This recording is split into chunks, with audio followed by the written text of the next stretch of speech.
to the show. Welcome to the show with the three amigos. Hotman, Crowder, and Solana on FM radio. Them boys be sliding, so we riding and we ready to go. 100,000 watts full throttle, baby, ready to blow. We passing poker out to Jupiter, we got your attention. You can tune in anywhere, but listen at your discretion. To the legend, Mr. Hotman can stop him, each of the deuce.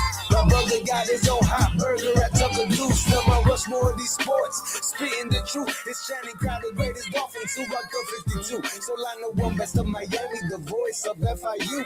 We reppin' to Miami, the Heat and the Panthers too. We reppin' for the Marlins, the Dolphins, that's how we do. We reppin' for the Crips, so it's always about the you. Hey Jimmy, please get a bell on the phone and tell him that it's on. I finally got his name on the song. Can't do him wrong, cause it sounds so sweet. You spit the facts while I keep the crowd on their feet. Football season be the reason that I be bringing this heat. Georgia music representing 104.3. Hey, welcome to the show. Welcome to the show on a Wednesday. What's going on, everybody? We have pitchers and catchers up in Jupiter. Baseball is back, baby, which means the countdown to Teal Sundays begins. I cannot wait for that. Canes Hoops got a massive dub. It was just vibes. What a scene yesterday at the Watsco Center. It's been a while since you felt that type of energy there. The Winter Olympics are in full swing. And, the Miami Heat play tonight. So you got that to look forward to. Things are happening. Hoch is off today. Crowder is running a little bit behind. He's up in Seattle. You know, he missed yesterday's show. He's going to join us in a few. He's just finishing up some stuff with the pivot. So I brought in some reinforcements. I brought in the big guns for a few minutes. Brendan Tobin is kind enough to stick around, and because I really want to talk Heat with Tobin. I wanted to pick your brain on nobody else wants to talk Heat with you. It's totally understandable. Yeah, literally nobody else wants to talk Heat because, I mean, they're boring right now. But Tobin, before we even get into that, did I hear this correctly on my drive-in? You admitted that your first date with Mrs. Tobin was on Valentine's Day 20 years ago, and you took her to Chili's. Yeah. Yeah. But that's a pretty good date at 19 years old. Oh, you were 19? I was 19. Yeah, that is a pretty good date. Like, what are you talking about, dude? Like, are you about to slay me for that? No, I wasn't. I was going to say it's further proof that the Triple Dipper is nature's greatest aphrodisiac because I firmly believe in just the magic of the Triple Dipper. But man, 19, that is a solid date spot. Right. Like that's all I had. We went to Barry University, which was right up the road here. I took her from Sage Hall, drove the old car on over to Aventura, which is a hop, skip, and a jump away. And I was like, I didn't know where you could get a reservation on this first night. I didn't feel like I wanted to overdo it. Right. First date. You can't go expensive restaurant. I went Chili's. I did feel bad because she got me a box of chocolates. I didn't bring her a present that day, but I did pay for the meal. So that's kind of our break even. It worked out. We worked out. Chili's. God, I love Chili's. You guys go there to celebrate your anniversary? Sometimes we have. We've gone with the family. We've done that before where we've brought all the kids to Chili's. We've done that on the regular. We've done that a few years. The Dorbs. It is. It is. And I mean, I love the fajitas. I love the queso dip. I mean, Chili's is rock solid. No, I love Chili's. I moved to a new home that was within walking distance of a Chili's. That was like my number one criteria for new homes. I have to be within at least half a mile of a Chili's. Of course. Tobin, where are you with the Heat? And by the way, we do have a loaded potato today. Will Mantle is going to join us later this hour. Coach Jim Larinaga is going to join us. I'm sure he's hyped up after that Canes win yesterday. Zach Gelb, who went to the Super Bowl to cheer on his Patriots. I can't wait to just rub it in that he spent money to go watch his Patriots get their asses handed to them in the Super Bowl. But where are you with the Heat, man? I would imagine I didn't get a chance to watch your YouTube video after the game the other night. I know you were boots on the ground. Mm-hmm. I would imagine there was a bottle of a nice spirit, some tequila that you pulled out as you typically do, but especially after that game, because I never want to get too low with the lows, too highs with the highs. You know, the sports cliche. I was dumbfounded that they lost that game on Monday, and I just wanted to kind of check your pulse. Like, where are you with this entire experiment right now? Well, I didn't open the bottle. I did have the tequila next to me, but then I was like, you know what? It's not worth it. It's like it's so silly to be at this point where I'm still getting, drinking my sorrows away with the team. Not saying I'm never going to do it. So I just looked at the bottle of tequila the entire recap. I'm down. I think everybody who saw all the great people who worked there, the ushers, everybody could see the look on my face that I was despondent because it was so embarrassing. Because in real time, you're seeing what Utah was up to, which is literally trying to lose. And, you're just kind of watching, like, man, they just keep missing free throws. They're really going to blow this. Like this, the window's open. Ace Bailey's blowing past everybody. This is happening. And I almost would have been like better off if it was like the Kings game earlier in the year where they just got smoked. I would have been fine if Jaren Jackson Jr. and Larry Marketing killed the Heat. Whatever. Okay, they're not a good team. The Heat aren't great.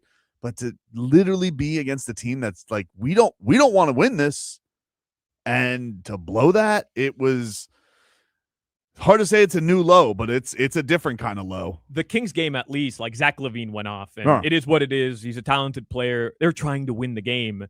The Pacers loss on the road was another really bad loss. But even then, like, they hit a ton of threes. Miami couldn't buy a bucket that game. I mean, I'm not happy about those losses. Don't get me wrong, but to watch the players on the floor who beat the Heat the other day, outside of Ace Bailey, who does start for them, and it was embarrassing. Yeah, man. That's the worst part. It's an embarrassing loss. Yeah, and it was interesting hearing Bam after the game because it felt like he was the only one other than Spo who like really gave a rat's ass. Bam was playing through injury. His hand got bashed up in that game, and he looked terrible in the first half, and then he kind of got it together. But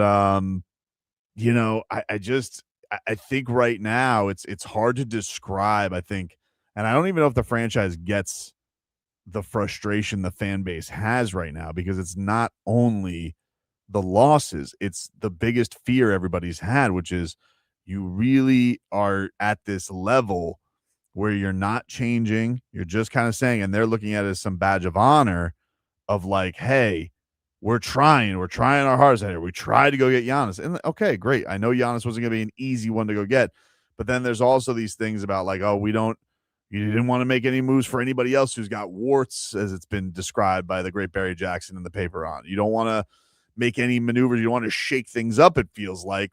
So why are you surprised with where things are at? It also didn't help that Khalil Ware had a terrible game where I was like, I finally thought the movement had reached and we finally got Spo on board, and that's definitely never going to happen again. You saw, he fouls out in like 8 seconds. It was early in the fourth quarter. It was terrible. Spo didn't look at him when he walked back to the bench. Didn't look at him. And I know you joke on your show that I carry water for Coach Spo. My back is always hurting, and I do. I admit I do. But have you ever heard Coach Spo actually crank out the excuse machine and not put a caveat at the end of those aren't excuses, by the way, because he always does that. Like, second night of a back-to-back, 3 games in 4 nights. And look, those aren't excuses. We have to get the job done. I didn't hear that from him. He just listed excuses. Right. And I've never heard that from Spo. Like, they're feeling it too, man. I think everybody is. I think the organization is feeling it. I think that this is not good enough. And I think that they're at this big, crossroads because they've been kind of, I talked about this on the show the other day. It just feels like ever since they weren't able to land Damian Lillard that they have just been scrambling and searching. And yes, they made a shakeup this year in trading for Norman Powell. And I know that the organization doesn't like the idea that they've stood pat on things. I give them credit for trying to make moves, but I've been saying since the season started, there is going to come a point where like you're going to have to probably trade one of your guys and give people some more opportunities and things like that. And they didn't do anything. They didn't trade anybody. They didn't move on from anybody. They just stayed the same from a year where the record is better than last year, but it's not exactly by 2 games. Yeah, it's not connoting that they're going anywhere significant. My biggest question here is, do you think they have a plan? I don't know. And that's what I was telling the Hawk yesterday. I don't know what the plan is for them. I understand the idea of remain flexible, go and try to get Giannis, go. Who knows, right? Who knows who becomes available in the offseason? It's the NBA. Crazy things are going to happen. And if we're talking on September 1st leading up to media day and they have Giannis, would I be surprised? I would, but it's also not the craziest thing in the world. Like, it is what it is. But I'd be pretty surprised. What's their plan? I don't know the answer to that. Well, that's the thing that's frustrating is like I think they went into this year, and I know Spo said they all said the right things about being embarrassed, and they definitely did try different stuff with the new offense. Yeah. The thing is, I just don't think that offense. This is already a league that's playing faster than ever. I don't think that's sustainable. I don't think that gimmicking up an offense like that, I don't think your players could stand it. That's why everybody got hurt and worn down by it. So I will give Coach Spo credit. Like, they tried. It's just it burnt out very, very quickly for them. And I just think that for them, it is time. Like, obviously, you got some contract decisions that are going to be there for you. Tyler is at a point right now because he doesn't play. He's almost a negative asset. Like, it's not, nobody's paying or trading for guards of that talent anymore, of that skill set. And he's missed 70% of the season and going on. Who knows what's going to end up with. So they got to figure things out. I mean, there's going to be people who are wondering, are they going to snoop around Bam? I don't think Bam's going to ask out, but yeah, they got to ask all those questions. There has to be honest questions about where they are at. And I think that when you have had as much success as the Miami Heat have had, your fan base has come to expect a different standard. You're not supposed to be the Dolphins. You know, you guys took umbrage when Stephen Ross tried that years ago after the big three, and you came out right on that. You've had some great moments while the Dolphins are still meandering, not having a playoff win. So what are you going to do about it? And it feels like they don't really want to do anything with risk. Like, there's no risk that's ever involved there. And they don't want to take the risk of taking a step back.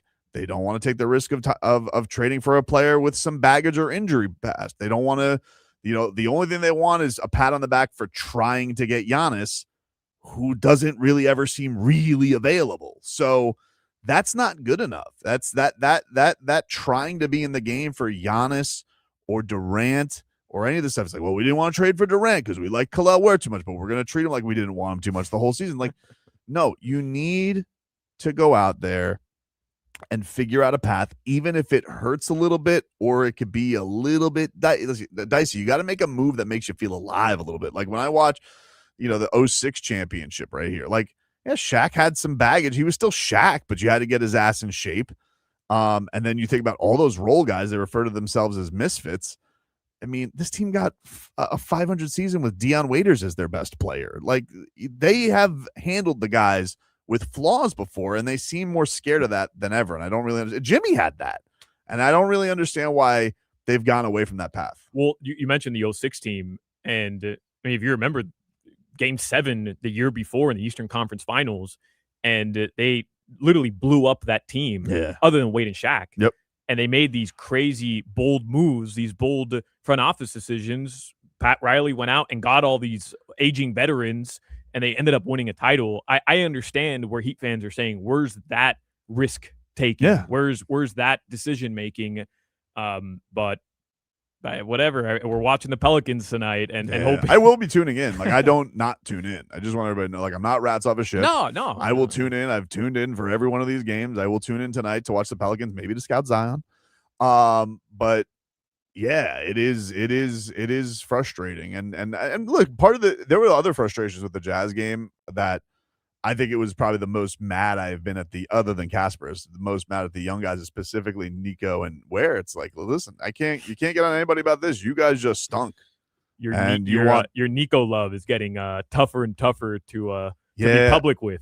I'm public with it. But he's been awful this year. And the thing with him is he knows he's been awful, but I don't know what that is. I don't know if this is just because the thing that's strange about him is it's the worst he's ever been. It's not like a guy who's ever a breakout player, but it's the worst he's ever been. And now they're just entering a 4-year deal with him. So they got to figure something out. Tobin, I appreciate you sticking around, man. I'll let you go. I know Thanks, you had buddy. a long day. You had to watch Leroy scarf down tacos in front of you. Enjoy the All-Star break, man. Thank you, buddy. Yes, sir. Brendan Tobin, ladies and gentlemen. We're going to do headlines here, and then we'll take a break. Will Manso will join us. We'll talk to Will about pitchers and catchers reporting today. Want to find out his thoughts on the Super Bowl and obviously talk a little bit about the Miami Heat with Manso as well. we did get our first, as we get into headlines here, we got our first signature victory of the Jay Lucas era. And I was wildly surprised at how great the Canes looked last night. Headlines are sponsored by Doral Hyundai, home of the Pricito, our lowest price. Visit us at Doral Hyundai or at DoralHyundai.com. That was fun yesterday, man. The Canes, right from the jump, were the better team, and then it got a little dicey towards the end of the first half, back and forth in the early stages of the second half. But that team's good, like really, really good. And talk about a quick turnaround in a season from last year to this year. Coach Jay Lucas has that team hooping yesterday to have the fans rush the floor to get his first ranked victory yesterday as well. Can't wait to talk with Coach L about it. I know he was boots on the ground. He was on the wood yesterday. Definitely a fun night at the Watsco Center. And who knows? Maybe this team turns some heads. They rack a couple other victories like that, and they could go dancing in March. There's no doubt about it. The Miami Heat, as Tobin and I were just discussing, they were going to play the Pels tonight. That'll be an 8 p.m. start time. You can listen to the game right here on WQAM. I'll get you started with preheat at 6:45. No Norman Powell, no Pelle Larsson, and I don't even really have to say it, no Tyler Hero either. We got our suspensions announced by the NBA for that Pistons-Hornets brawl. Isaiah Stewart got 7 games for that suspension. Suspended 7 games for that fight. Yeah, he left the bench area, but the NBA, in the memo that they posted, the press release, they were very clear. It also had to do with a track record from Isaiah Stewart, who is just a madman. I don't know if I'd rather fight like a full-grown tiger or Isaiah Stewart. I don't know which one would be more menacing, just running at you full speed. His suspensions are going to cost him $724,000. Crazy. I thought it might end up being more than 7 games, by the way. Like, he left the bench area and was just had the dukes up, ready to go. He was ready for that action, bro. So 7 games based on his track record could have been a lot more. Miles Bridges got 4 games. Moussa Diabate got 4 games, and Jalen Duren got 2 games. Pitchers and catchers today. There's a lot going on at Marlins up in Jupiter. Sandy's out there. I have more on that coming up in a little bit. Super Bowl ratings were released, and I'm sure everybody's seen Bad Bunny didn't end up with the most watched halftime show ever. He's number 2 behind Kendrick Lamar, but the game did set an all-time media record. 137.8 million viewers watched yesterday. It peaked in the second quarter, the highest peak viewership in U.S. TV history. The funny part about that to me is that the second quarter was just awful. It was 6-0 in the second quarter. Like, there was nothing going on. And I wonder how many people midway through the third quarter, like, all right, I've had enough of the Seahawks and the New England Patriots. I'm good.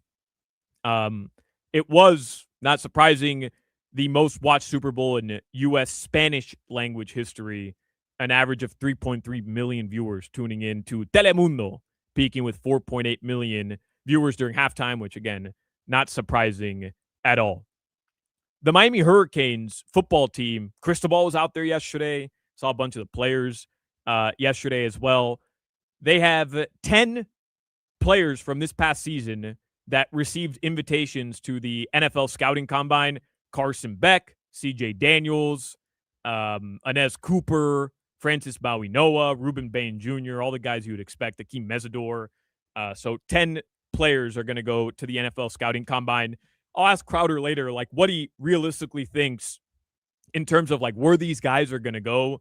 We all expect Ruben Bain to go, top 5 easily. Francis Maui-Noah probably going to go in the top 10 as well. But the Carson Beck one is interesting. Akeem Mesidor, I mean, we all saw what kind of player he is, just an absolute monster on the edge. He's probably going to go in the first round as well. But I'll get Crowder's take, like, realistically where he thinks Carson Beck is going to go. That one's interesting to me because, man, the way people were just down on Carson Beck after he threw that interception outside of Miami, obviously. And even some people here as well, if he's going to be like a mid-tier pick in the third, fourth, fifth round, or if he's going to be in the seventh round, that one's really interesting to me. Again, we're going to talk with Coach L coming up in the next hour. Zach Gelb will join us in the 4 o'clock hour also. But coming up on the other side, we're going to talk with Will Manso from Local 10, bounce around the South Florida sports scene. Hoch is off today. Crowder will be with us shortly. More Hochman, Crowder, and Solana next. You're listening to the Hoch, Crowder, and Solana Show.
We roll on the Hochman, Crowder, and Solana show. A lot going on, man. We got pitchers and catchers up in Jupiter today.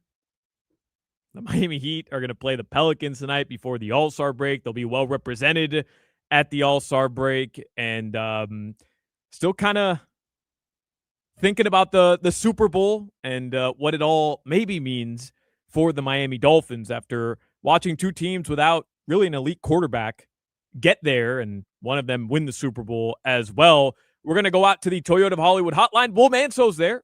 He joins us on the Toyota of Hollywood hotline. Shop over 2,000 Toyotas on sale at one location, Toyota of Hollywood on 441 between Hollywood and Sheridan, Toyota of Hollywood.com.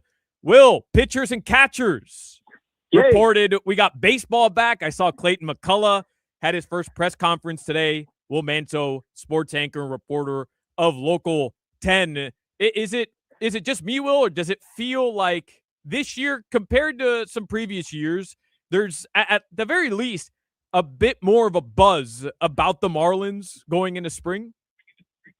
No, I absolutely think there is. I think people, after last year's team was so much fun to watch, a lot of the young guys that we saw get developed a bit. They didn't trade Sandy Alcantara, which I think surprised a lot of people, including me. You know, maybe Sandy being not himself for a while kind of helped that situation because it took him a while to get back from surgery and be himself. But yeah, I think there's a buzz that these young guys have potential and that maybe we're seeing kind of the nucleus of what could be a team in the next few years.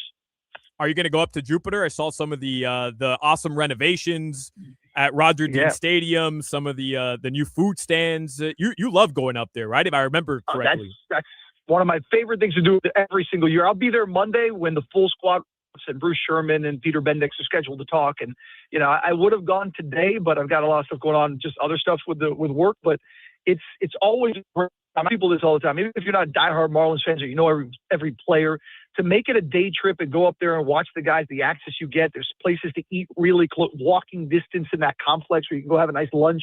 It makes for a good day trip to have some fun. So I'm looking forward to it on Monday. Will, don't get mad at me, but I've never been to spring training ever in my entire life. This feels like an argument you've had with Hoch.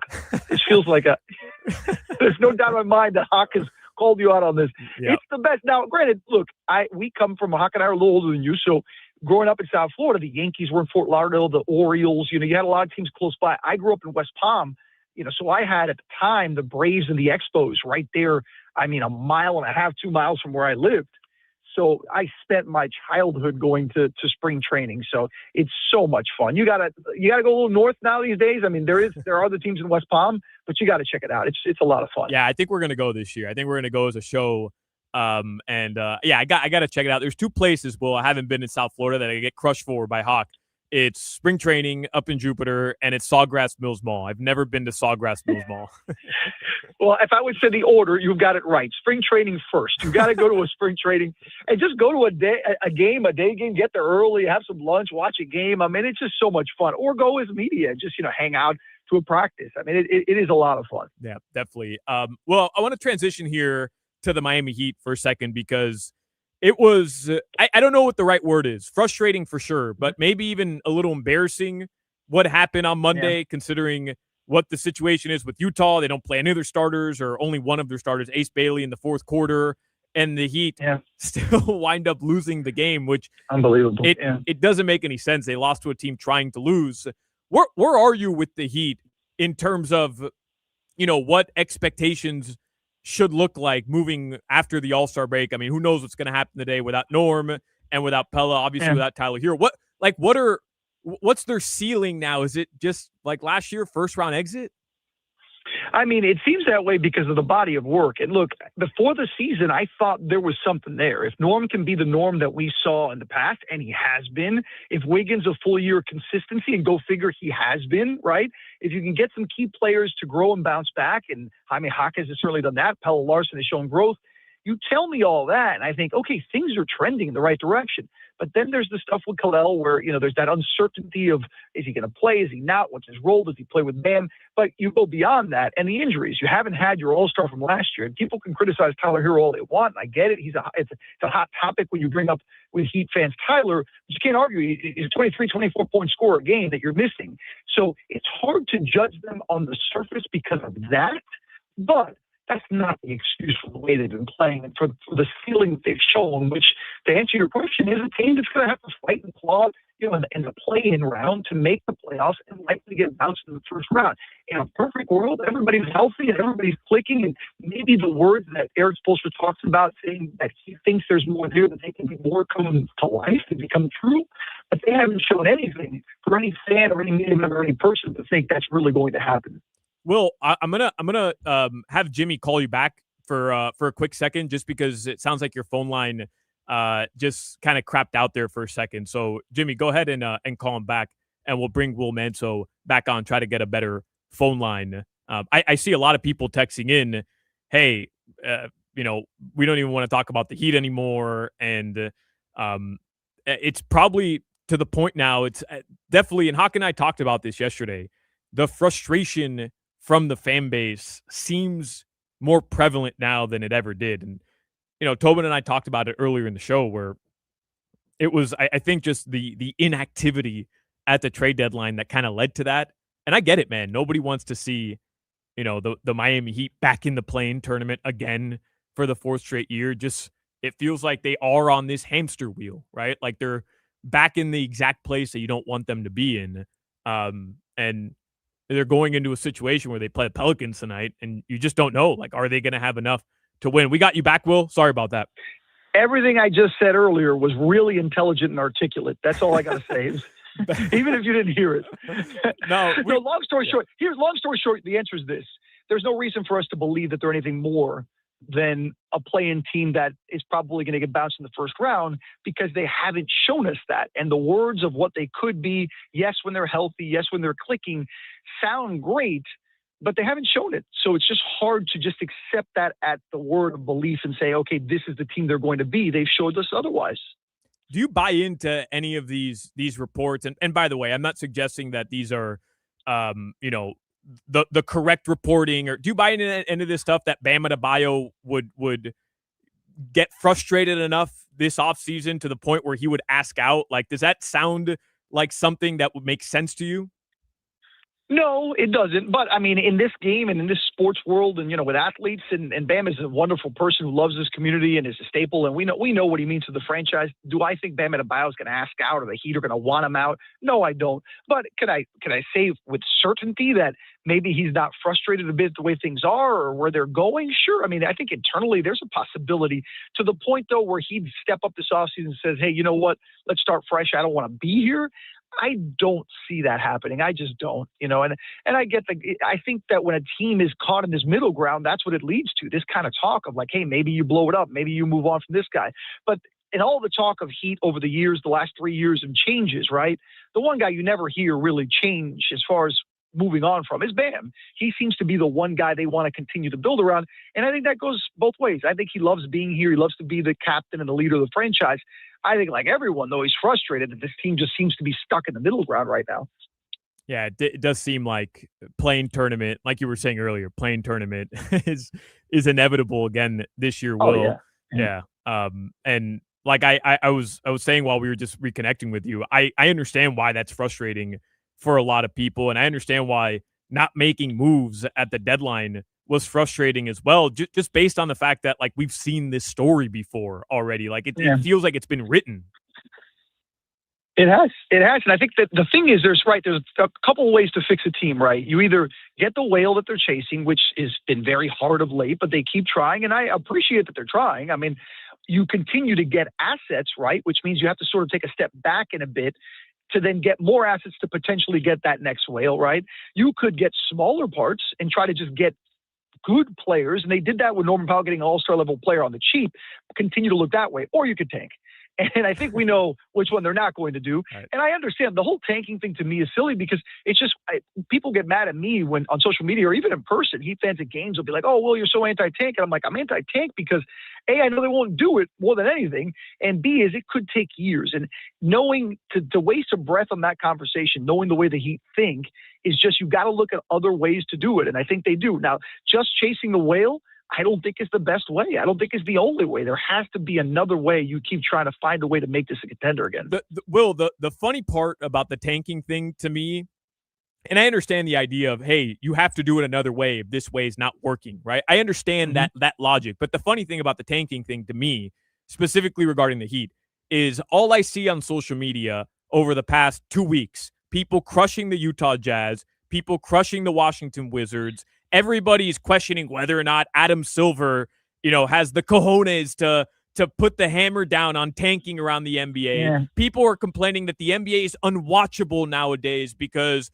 how many teams are tanking and are trying to lose. But on the flip side, you have our fan base, a lot of them, not everybody, saying that the Heat should tank. So I mean, what is it, right? Like, do you hate the product that tanking delivers you, which is a bad team and a bad product, and you still have to pay full price to go watch it and to watch it on TV? Or do you want your team to tank? And I don't know, what the correct answer there is.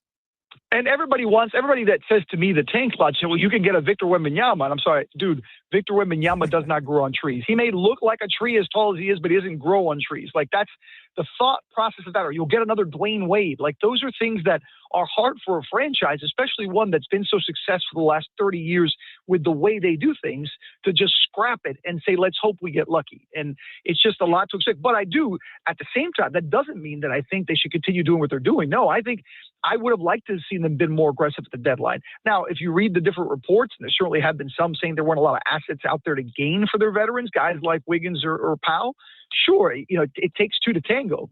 But I think the thought process and the logic has to go beyond, we're just going to keep waiting for the whale, because if you do that, you might be stuck waiting for a while, stuck in that middle ground that frustrates fans.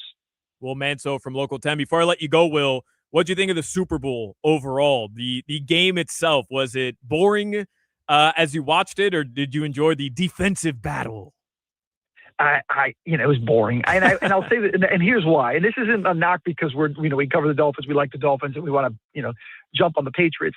The Patriots were a team that was very fortunate this year with their schedule, and they won a lot of games against a lot of bad teams. And credit to them, they won road games, and they went out and they played and beat their schedule. And I do think Drake May is going to be eventually one of the better quarterbacks in the league. Look, he finished second in MVP. He is talented. They've got a good thing going. But the difference between them and the Seahawks, when you watch them on the field together, was night and day. I mean, Seattle's balance and their defense and their running game, and Sam Darnold being consistent and not making any dumb mistakes, which I think everybody was thinking maybe that's what's going to happen, and he didn't. They look like a completely different team than New England, and the better team clearly won. So it was kind of a mismatch in the Super Bowl, but that's just the way it worked out. Seattle was the best team. I don't think anybody could argue that. Yeah, I'm so glad you were just honest. Like, yeah, it was boring. There's nothing wrong with that. I mean, sometimes we get awesome Super Bowls. And certain people that want to pretend like they love the defensive battles. Like, I love defense. I love defense. Don't get me wrong. I love defense. Me too. But it's okay. Like, yeah, the game was boring. There wasn't much juice to it until the end, and then Drake May threw the interception. Did you feel, watching that game, like the Dolphins aren't as far away as maybe we felt they were a month ago? Well, I'll tell you, this is local news, you're always trying to be the positive sports guy, right? Like when you're joking with the anchors. And I told the anchors this the day before, was it Tuesday, right? So it would have been yesterday when it would have been Monday. I'm sorry, when the press conference with McDonald and Roger Goodell and Kenneth Walker. And I said, look, Mike McDonald, perfect example, was a defensive coordinator for 2 years in Baltimore, got his first NFL head coaching job. He's calling the defense. He changed the culture. He's a Super Bowl champion. Maybe Jeff Hafley, who was a 2-year defensive coordinator at Green Bay, first-time NFL head coach, he's going to be calling the defense. Maybe in a couple of years, that's going to be the Dolphins. I'm trying to get a little wishful thinking connection there going. But look, the Dolphins, I don't think they're as far as everybody thinks, in the sense I think you can rebuild quickly in the NFL, and it starts with the right staff, right culture, and obviously the right quarterback. Did you like Bad Bunny, the halftime show? Oh, I love Bad Bunny. See, I'm a big Bad Bunny fan. Yeah. And it's funny because the people that like were complaining to me, oh, he was mumbling. I couldn't hear what he's saying, even if I spoke Spanish. I'm like, yeah, I mean, that's the way he raps. I mean, he kind of mumbles when he raps anyways, but I love his music. Like, I listen to it at the gym and when I run. I think he's great. And more than anything, as somebody who works in TV production, like, the production was incredible. Even if you didn't like his music or care for his music or didn't understand the language, the production value, like, was insane. The way they put together that show, like, I could appreciate that, the work it took to put that together. It's funny because like there's a joke in the Latin community that like we don't even understand what he's saying half the time because of this is true because this of is the true. way Half the time he mumbles. There's no doubt he's a mumble rapper, but Yep. he's pretty damn good and his music is entertaining. So and I thought he put a hell of a show on. It was really cool to watch. I'm with you as well. Will Manso from Local 10. Will, appreciate you taking the time today, and hopefully I'll see you up in Jupiter in a couple weeks. You got it, brother. Hopefully, man. We'll talk soon. Yeah, Will Manso, Local 10 sports anchor and reporter. Appreciate Will taking some time. By the way, football offseason is officially here, and we do have all the updates, as you heard there, on the Miami Dolphins, the Miami Hurricanes. We are keeping an eye on the Heat and Panthers, even though they're not as hot right now. Canes basketball got a big win yesterday. Marlins spring training began today. Make sure to download the Odyssey app so you can listen to WQAM. You can also download iHeartRadio and the TuneIn apps as well. We're on all three of those apps. Download it today. Make Hoch, Crowder, and Solana your favorite show. We would greatly appreciate it. We'll take a break. More Hochman, Crowder, and Solana next. This is Hoch, Crowder, and Solana. Is there any possibility that Billy the Marlin is a bird?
Hey, Coach, you hear me?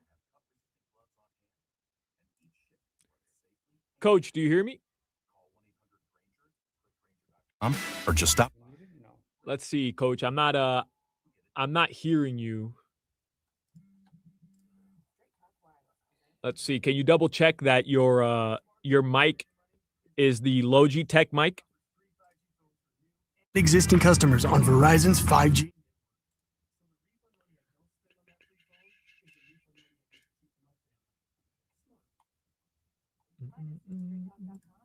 Hello? Nah, I can't hear you, Coach. Apply. Plan purchase required for free phone offers. Copyright 2026 Verizon. Yeah, we'll probably. You know about 1 in 3 people with Let me call you really quickly. this, which causes joint pain, stiffness, and swelling? Does this sound like you?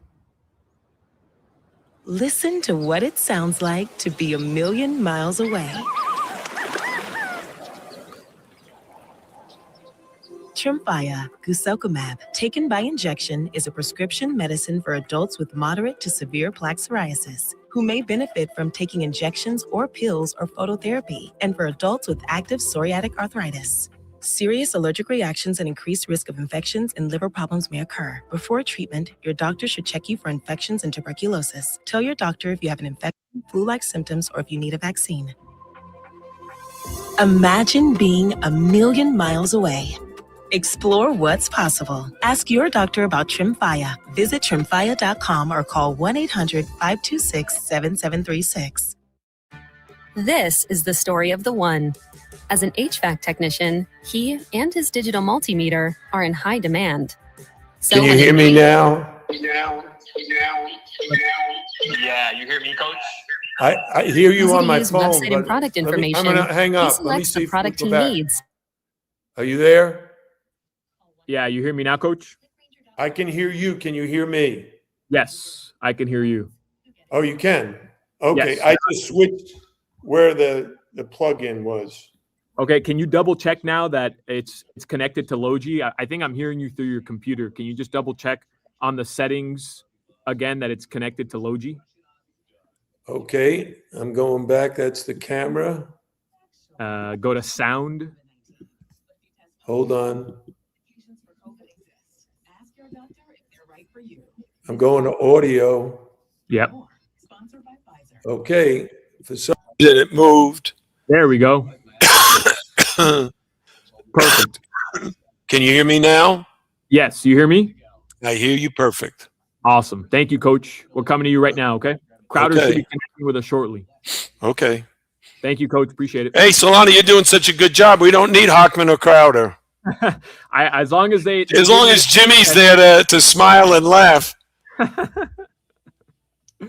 Coming to you right now, Coach.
We back at it with this daddy, Hochman, Crowder, and Solana. 305, cafecito time, dame una colada. Got some interviews next. Always got I don't hear anyone. The cesspool live, dropping comments and likes. We about to get right.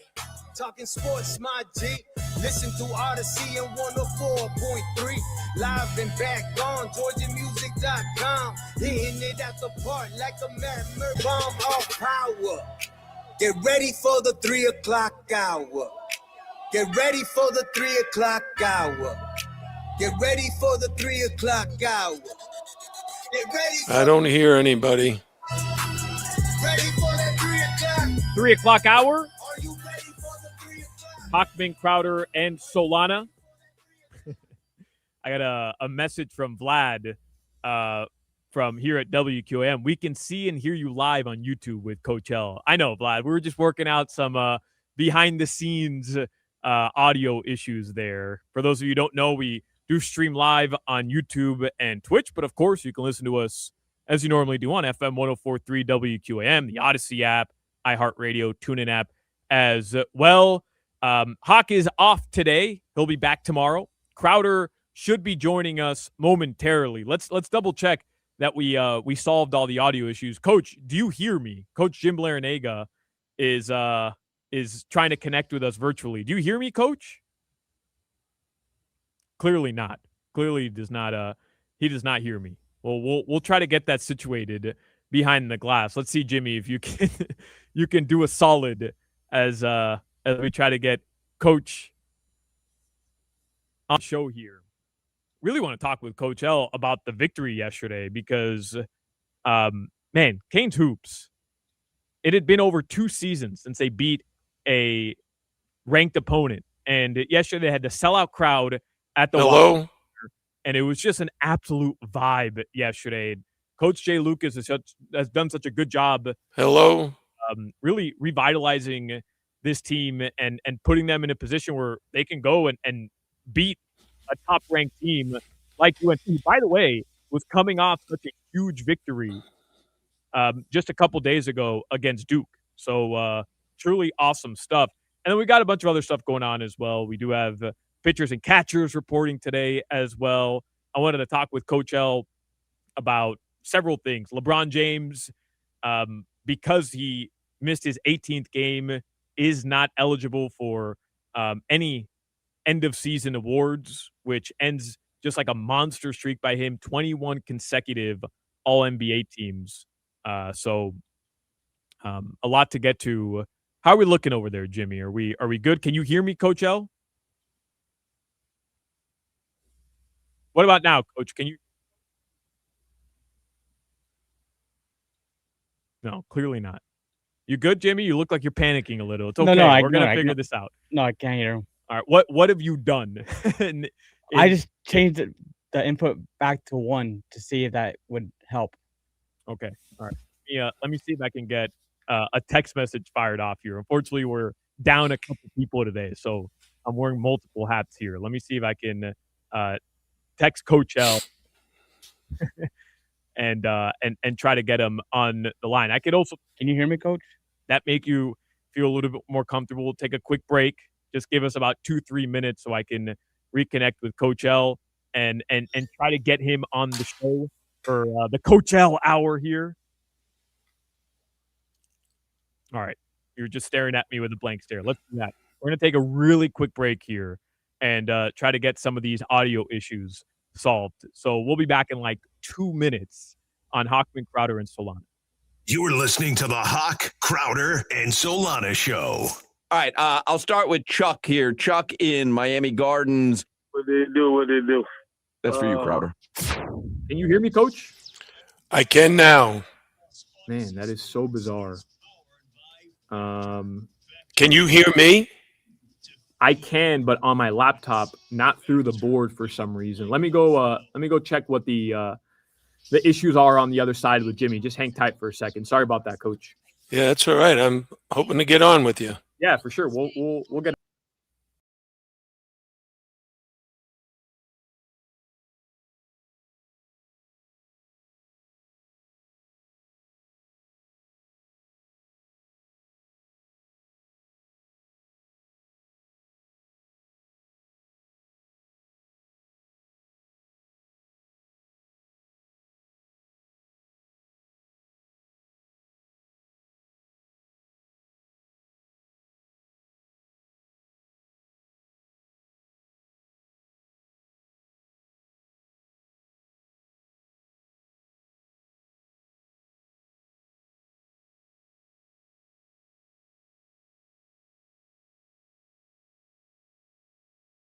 on James Hoop. Coach, can you hear me now? 11 on FM 104.3 WQAM. And you can also listen to WQAM on the Odyssey, iHeartRadio, and TuneIn apps. Today's topics are sponsored by Local Plumbers 519. Join a winning team of union-trained Local 519 plumbers and build a strong, lasting career. Learn more at plumbers519.com. This is the story of the one. As an HVAC technician, he and his digital multimeter are in high demand. So when a noisy office what do I do? A failing blower motor, he doesn't break a sweat. With Grainger's easy-to-use website and product information, he selects the product he needs to keep everything humming right along. Call 1-800-GRAINGER, click Grainger.com, or just stop by. Grainger, for the ones who get it done. The NFL playoffs are here, and Heed the Call NFL podcast with Dan Hansis and Mark Sessler is your destination for coverage of every round, from Wild Card Weekend to Super Bowl Sunday. Heed the Call covers every game, every storyline, everything that matters, and we have fun. No fake hot takes, just entertaining football talk from your favorite buds at the bar. Wait, Mark, which bar? Well, like the typical neighborhood bar. We're the witty sports guys at a place like that. Ah, I like that. Follow and listen to Heed the Call wherever. What about now, Coach? Do you hear me? I hear you. Can you hear me? Yes, there we go. All right, we're going to come back in like 30 seconds, okay? Okay, what was going on? Why couldn't you get me on? I don't know. Probably just a technical glitch. No worries. I just want to get back on the air because we've been in commercial break for too long, okay? So just stand by. Okay, I'm ready. Back with the power that's inside every drive, like a pre-owned 2025 Toyota Corolla. Not 26,000, 17,988. 17,988 for a 2025 Corolla. Built with speed, precision, and reliability. Need credit? If you earn at least $500 a week, we're going to battle for your approval. So bring your friends and family and experience our showroom bursting with energy, value, and savings. Go big, go fast, go now to Toyota of Hollywood. On 441 between Hollywood Boulevard and Sheridan Street. Open till midnight. Price excludes $8.99 dealer fee plus tax tag registration and title ends 2/15/26. Traffic on WQAM is sponsored by Lexus of Kendall and Lexus of West Kendall. Your home for the best price on luxury. Now featuring the all-new Lexus TX 3-row SUV. In stock and on sale now. Call 305-KENDALL today.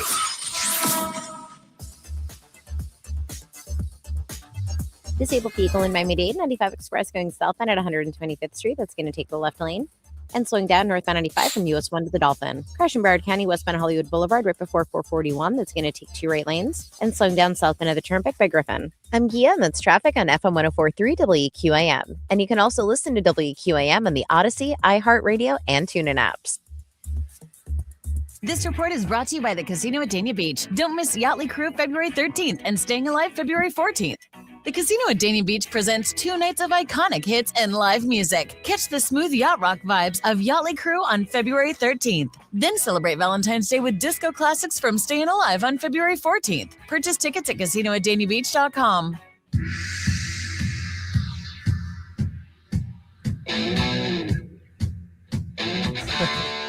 some of the text messages here, rightfully so. Peak, just call it a day. Yeah, that was not the best way to start the 3 o'clock hour, but we forge ahead, and now I've got Coach Jim Larinaga. You hear me now, Coach? Everything okay? I can hear you, Solana. Can our listening audience hear me? Yeah, we're good. I didn't want to forge ahead without you. I could have amped there, but yeah, well, I know this is all Jimmy's fault. You got no Hochman, no Crowder. You're doing a heck of a job. The only one we can really blame is Jimmy. It's not my fault. I'm on. I'm ready to go.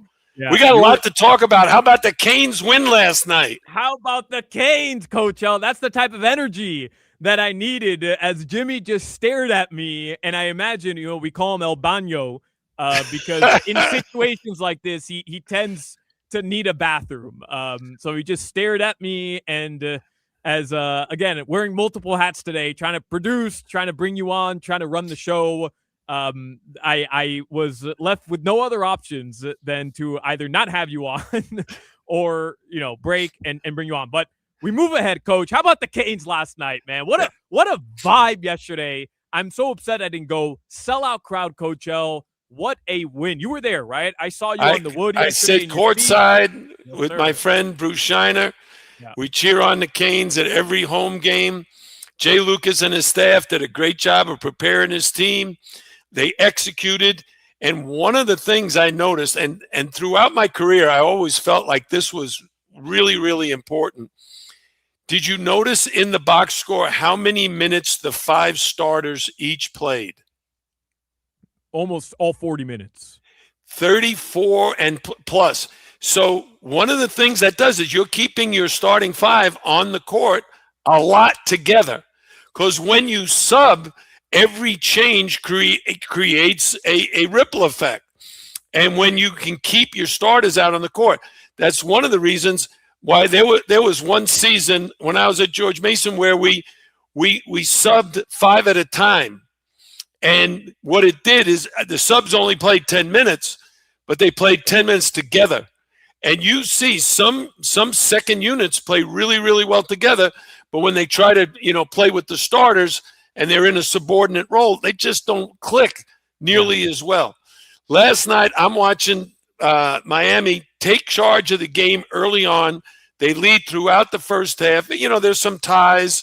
Maybe they fall behind by a point, but they really showed a lot of grit because Carolina was coming off of a huge win over Duke, who was number 2 or 3 in the country, and they had to come from behind to do that. They only led for 0.4 seconds in the game against Duke. So they came in. Maybe people said it was a letdown. I don't think so. But I thought our guys played extremely well. No, it was awesome. And some of the performances yesterday, we know Malik Renault is just an absolute stud. Coach, I got the opportunity to watch Dante Allen. I know he's Malik Allen's son, and I got the opportunity to watch him in high school at Riviera Prep down in Southwest Miami-Dade. And I remember watching him as a junior at Riviera and saying, this kid is a D1 talent, no ifs, ands, or buts. And I know he ended up committing to Miami over the summer. He got the start yesterday against UNC as a true freshman.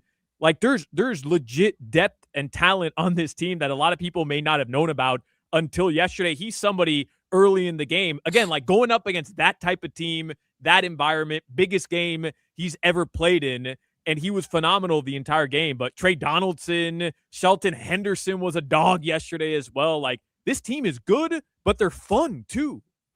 Oh, I agree. And maybe the biggest play of the game, Solana, and I don't know if you saw it at the end, Ernest Uday had a sensational game, 15 points, 10 rebounds. Malik Reneau, 16 points, 10 rebounds, so that we kind of controlled the backboards. But then Ernest gets fouled. He goes to the foul line and makes the first. Okay, so at least we got 1 point on that possession. He misses the second, charges in, gets his own missed rebound, and scores the ball. Yeah. That is so deflating for the Carolina players. And their coaches were going crazy as well. Hubert Davis was not happy. They gave up too many offensive rebounds to us. Think about this. We shot about 50% for most of the game from the foul line. We ended up shooting only 60%, which is certainly not great free throw shooting. We shot like 23, 25% from 3 and still beat a top 10 team in the country. You were outscored by, 15 from beyond the arc yesterday? I think they hit 5 more threes, the Canes, and they still won at home. Coach, yesterday when UNC's making their comeback, because, they're a top-ranked team, they're as talented as maybe anybody in the country. They make that comeback late in the first half, and then it's back and forth early in the second. What's different about the Hurricanes in that spot where they're able to grind out that win at home and end up, winning by 9 points? Like, what's different at that point midway through the second half as a coach? What are you saying to your team where what you were doing earlier maybe isn't working anymore? Now you have to adjust and try to win the closing minutes. No, actually, I think what they've been doing all season long has been very, very consistent. And I think Jay Lucas and his staff really sent the message that we're going to be a great defensive team and a rebounding team. We're big, we're strong, we're physical, and we're old. These are not young kids. Dante Allen, yes, he's a freshman, but the other guys, and Shelton Henderson, he's a freshman. So, but the other three guys anyway are men. They're Trey Donaldson. When he's in the game, you have a great leader. You have someone who runs the offense and is the catalyst on defense. And then you got Malik and Ernest, who really take care of the inside buckets. So what I see right now is time has transpired where these guys are now feeling good about themselves, because even though they've lost a couple of 1-point games, they didn't get down on themselves. They didn't lose confidence. They actually pulled closer together. Now, I'm warning you, Solana, you like to go high and then down low. I heard your comments about the Miami Heat, and you're kicking a dead horse and that stuff. But one of the biggest games of the season is against NC State this weekend. NC State lost at Louisville 118 to like 78 or 172 or something. Okay. So you're thinking to yourself, you're going to Raleigh, playing NC State. They can't be that good if they lost, by 50. The fact of the matter is NC State is projected to be an 8th seed in the NCAA tournament, and Joe Lunardi has Miami as one of the last 4 in. Now, I will tell you this. One of the reasons is NC State has 3 great road wins at Clemson, at Wake Forest, at SMU. Okay? What we need to do and focus on is Carolina's done. That was a Tuesday. Let's rest and recover on Wednesday, prepare on Thursday and Friday, and play another great game. Because if we were to win on the road in Raleigh, we're not going to be one of the last 4 in. We could even exchange places with NC State and be an 8th seed, because that's how much things can change, because it's all based on quad 1 and quad 2 wins. And right now, Carolina's was a quad 1 win.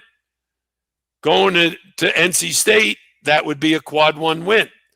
But you lose on the road and you drop. I have a couple questions regarding what transpired after the win yesterday. So you're sitting there, you're on the wood. The students and everybody in that building, packed house, sellout crowd, 7,000+ people were at the Watsco Center yesterday. They rushed the court, Coach. What do you do in that moment? Did you hit the bricks and go beneath the tunnel because you don't want to get trampled? Did you run onto the floor with the students? Are people crowding you because they recognize you? Like, how did you celebrate the storm, the students rushing the floor yesterday? First of all, I think when the students storm the floor, it's great. I think you think of it, it's just a basketball game, but there are thousands of students there cheering on their team, and this is a tremendous memory. Right? The last time that happened is when we beat Pittsburgh at home for the ACC championship in 2023. So it doesn't happen every year. It doesn't happen all the time.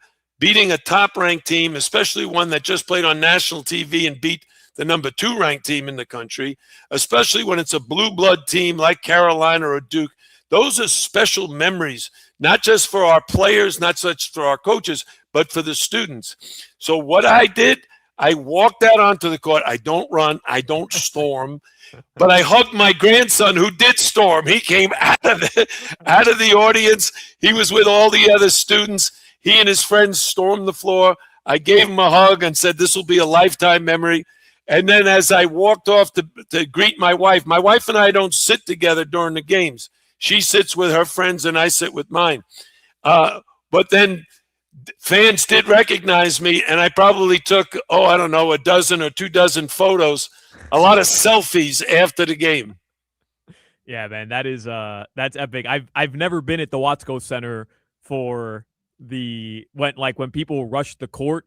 And unfortunately, my FIU Panthers have, never really packed the the bank at FIU, so it's never had the same vibe. But I had a couple buddies there yesterday, and it was absolutely awesome, Coach.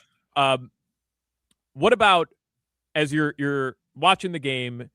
There's just like a tense feeling in the building yesterday because of the opponent. Understanding for Coach Jay Lucas, his first year as a coach, this would be a monumental win, his first signature win, as we call them. I know you've said that you were comfortable with your decision to no longer be on the sidelines as a coach, and you're happy with what you're doing now post your career. But yesterday, in the midst of just all that chaos, did you miss it even a little bit, Coach? Just a little bit? No, I'm enjoying. You said it. I'm really enjoying being a fan of the U. I like going to the football games. I'm loving going to the basketball games. My wife and I are going to go to the baseball game Friday night. We open up against Lehigh.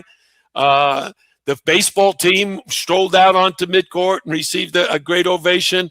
Mario, Cristobal, and football guys were there. Mario took the microphone, got the fans all fired up. I'm a fan. I love basketball.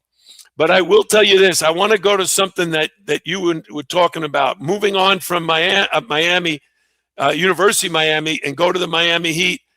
I don't like the expression that teams are trying to lose so they can get a good draft choice with tanking. What a word, tanking. I'm like, who in the world, as an athlete, you step out on the court and you're thinking to yourself, yeah, it's not that important if we win. We're going to try to lose. Yeah, but I don't think, and I wanted to talk with you about this a little bit more in detail on the other side because of, what transpired on Monday with the Utah Jazz and their head coach, some comments he made, and just in general, because of, that word being thrown around so much in the NBA. But I'm with you in terms of the players don't want to lose. The guys who are out on the floor aren't trying to lose the game. They're still competing. They're still some of the best athletes in the world. But, Coach, you can't deny when a team starts with Jaren Jackson Jr. and Lauri Markkanen and Yusuf Nurkic for the first three quarters, and then they pull their best players in the fourth quarter in a tight, back and forth game. The priority is no longer winning the game as much as it is other guys getting experience and maybe trying to help those lottery balls come May. All right, so here I'm going to tell you a story. This is a true story, and it happened in my senior year of high school. All right, and this is how I feel about once you take the court, everything is, I don't care if you're a coach, a player, an owner, whatever, everything is about trying to win that game, okay? So a teammate of mine, his dad gives us a ride to the game, okay? We're playing one of our rivals, and it should be a good game. And on the way, my teammate tells his dad, look, Dad, there's a Christmas party after the game. Would it be okay if I go? And the father says, if you score 30 points, you can go. And I'm like, what? He gives his son, sends him a message that this is all about you, score a bunch of points. So the game begins, and we get off to a great start. We're winning, and it's in the second quarter, and my teammate, who needs to score 30 points, gets a steal at midcourt. He gets a steal at midcourt and dribbles into the basket. He has a teammate right in front of the basket. He gets the ball at midcourt. He could have thrown it right to his teammate for an easy layup. Instead, he dribbles in to shoot a layup. Now, what do you think I'm thinking at that moment? He's trying to get 30 points. He's exactly. worried about himself. Yeah. And you know what I'm thinking? I'm the captain of this team. I'm the leader of this team. We're not going to have someone selfish enough not to pass to a teammate and get him an easy bucket so that we win it easily instead of him being selfish and making the layup. So you know what I did? You fought him. I blocked his shot. No way. You blocked his shot? I pinned his shot on the glass. My high school coach went absolutely nuts. My high school coach called me Larry. Larry, what are you doing? And I blocked his shot, and the kid turned to me and said, if I don't score 30, it's going to be your fault. And I said, if you don't share the ball, you won't be going anywhere after this game but home. Wow. So my message to my teammates was, we're all about winning as a team. I don't care who the leading scorer is. And if you get 30 as a good teammate, that's fine with me. But you're not going to do it selfishly. You're going to always put the team first. Solana, do you know what the 4 levels of commitment are? We're talking now. Let's go to the Miami Heat situation. Do you know what the 4 levels of commitment are? Coach, me and commitment haven't always, seen eye to eye. So no, you're going to have to help me out here. Okay. So I learned a long time ago as a young coach in teaching your players that you want a great commitment from them, right? So the 4 levels are physical, mental, emotional, and spiritual. Okay, so what do they mean? You need guys who are physically committed. What does that mean? Well, get there. Not just show up, but be early. Stay late. Give a great effort physically every single day. Not some games, not once in a while, not 3 days out of 5. No, every day be physically committed. Mentally means be mentally prepared. Know yourself, know your teammates, know the opponent, know the game plan, know how to execute. Study, be mentally prepared for all the different situations. You see how teams, sometimes they trap the ball screen, sometimes they ice it. You got to be prepared for all those things mentally. And if you don't study the game and work at the game mentally, you're going to be behind. Now, here's the next and what I think is the most challenging, and I'm going to use some examples. Emotionally. All right, what does it mean? That means you've got to prepare yourself to be at your emotional level where you can be the most successful. I had an expert in what is called emotional intelligence. Okay, so he said, and he used Kevin Garnett as an example, and he said for him to be hugely successful and play his best, on a scale of 1 to 10. Where does Kevin Garnett need to be emotionally? I would say a 10. Yeah, 8, 9. If he gets to 10, he might be going overboard, but he is hugely emotional. Right. But if he doesn't come to the game emotionally charged, he's not going to be as good as Kevin Durant can normally be. Right. All right. Ray Allen, emotional. Not too emotional. I'd say a 3 or a 4, maybe. Exactly. Ray Allen is cool, calm, collected, a shooter. Get me open, I'll bury the shot. But I ain't a rah-rah guy and going crazy. And if he goes up to where Kevin Garnett is, he's no good. The last level of commitment is spiritual, where everything, just what I told you that story, everything's about team spirit. The team comes first. But if you don't do those other things, you'll never get to team spirit. You got to be prepared physically. You got to be prepared mentally. And most of all, you've got to get to your emotional intellect where you are playing, where you're at your best. And right now, and I've heard you guys say this over and over. I think Tobin said it. You said it. If Hoch was here, crowded, they'd say the same thing. What happens is guys emotionally sometimes are down, where maybe you're not playing very well. You start to feel sorry for yourself. You're not starting anymore. Hey, I started, and then coach took me out of the starting lineup. I had a bad game. The referees called some fouls on me, and that took me out of the game. That's a real concern for someone like Spo, who knows when we're at our best, when we're physically ready, mentally ready, emotionally ready, and spiritually ready, we can compete with the best teams. The problem is we're not consistently at that emotional level every single night. Coach, I'm ready. ready. Did I teach you something? Coach, I'm ready to run through a wall for you. If you told me right now to drop and give you 100 push-ups, I would do it right now.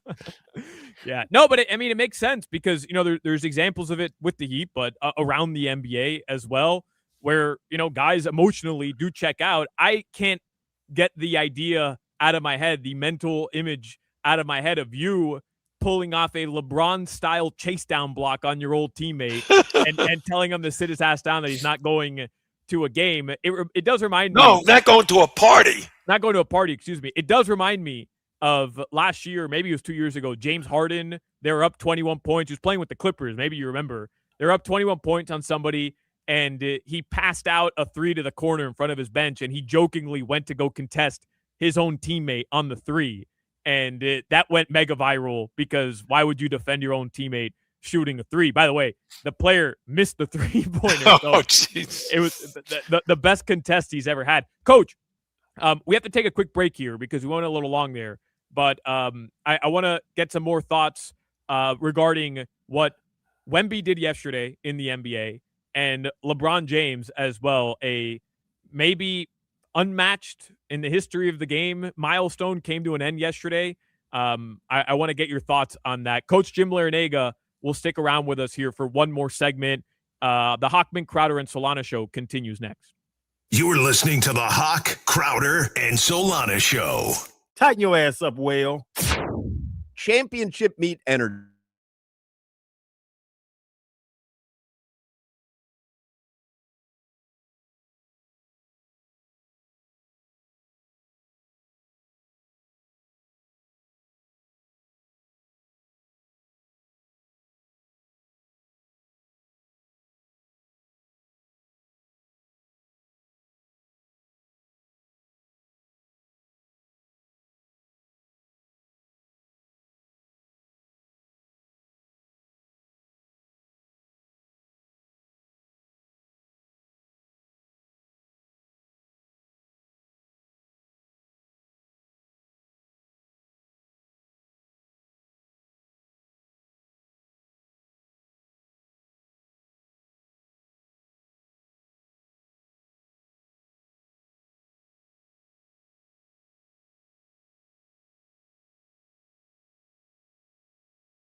Let's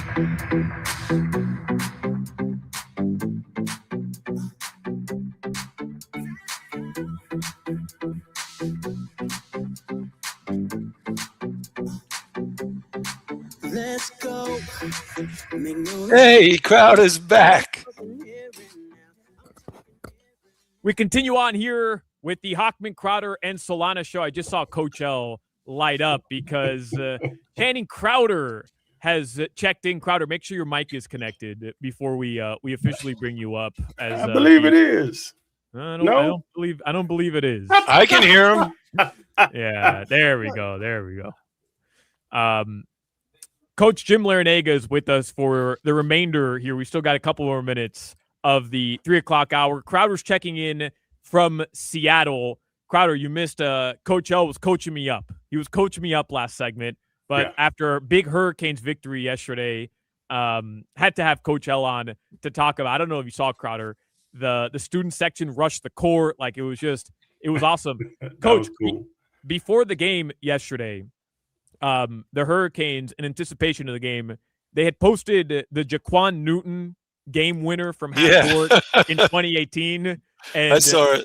Yeah, is that one of? I know you had a win on the road in 2013, I believe, with the Shane Larkin squad at Duke at Cameron Indoor. I remember that, and that Jaquan Newton game winner at UNC. Are those two of like the biggest regular season wins that you can think of when you coached at the U? I had a lot of big wins at the U. I'm not downplaying your career. You're acting like those two. How about when Jordan Miller made a layup against Boston College in the ACC tournament at the buzzer in overtime to win the game? Or how about Charlie Moore making a half-court shot against Virginia Tech on the road with the score tied, and he banked it in, and the team ran off the court? There's a lot of great memories I have. But yeah, those are two. Jaquan Newton's shot at Carolina was special.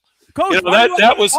Why are you acting like I'm downplaying your career? I'm not downplaying it. I was just saying those two wins stand out to me as some of the big wins. Jaquan Newton hitting a half-court buzzer beater at UNC on the road that's a big deal. It is. I'm okay. I won't downplay it. Solana, you're right. That was a big one. And Shane Larkin pounding the floor when you guys were about to take down Duke at Cameron Indoor, I believe. No, it wasn't at Cameron Indoor.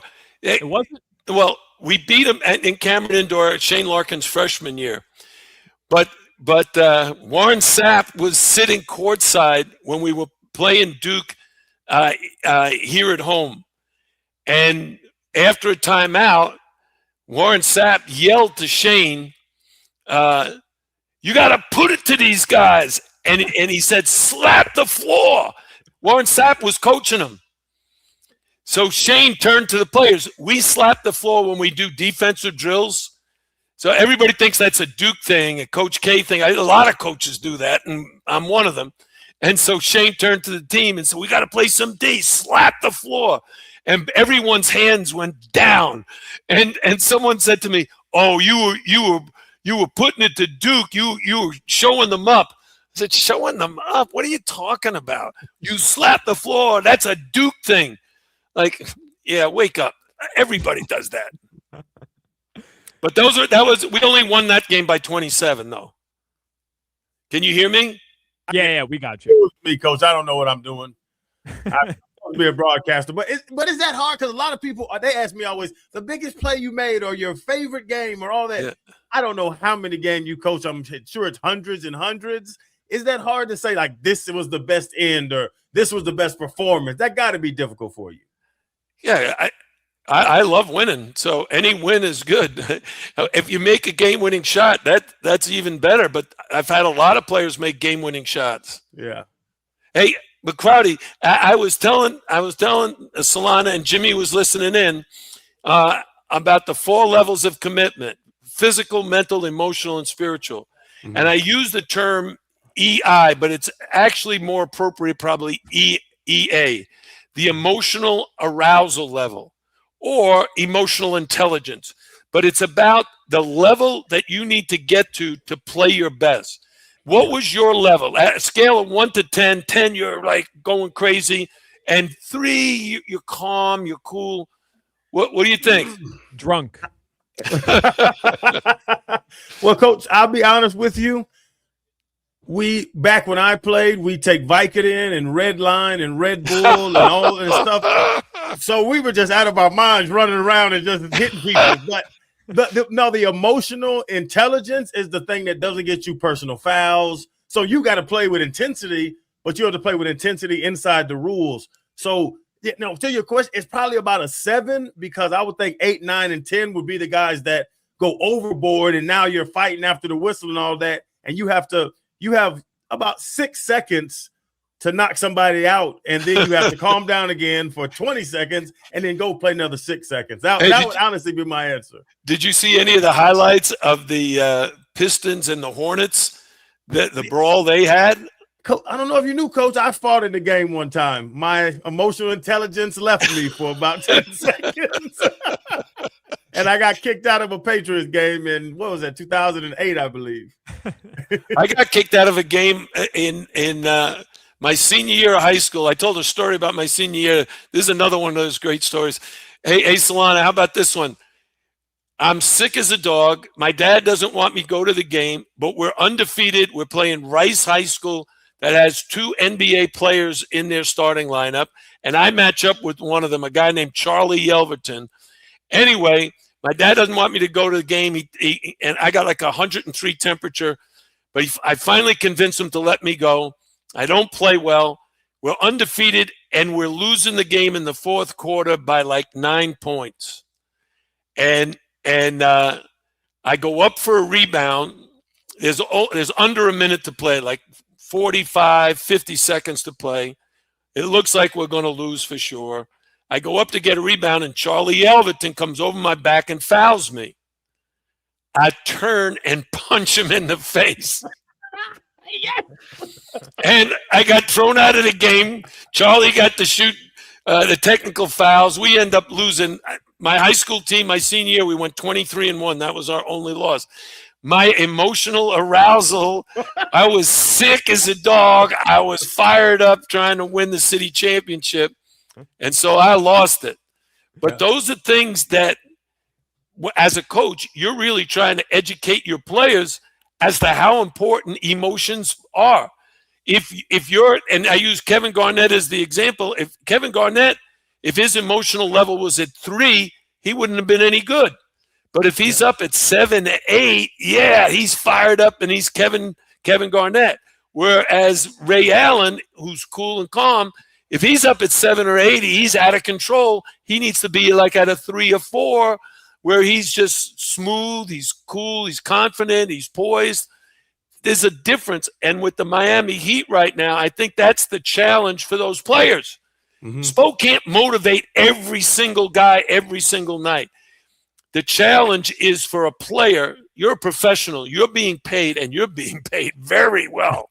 Okay, yes. You need to be committed at all 4 levels. You got to get yourself physically ready, mentally ready, emotionally ready, and spiritually ready to play your best every single night. It doesn't mean you'll play your best, doesn't mean you're going to shoot great, but it means you are ready and you are committed to trying to win that night.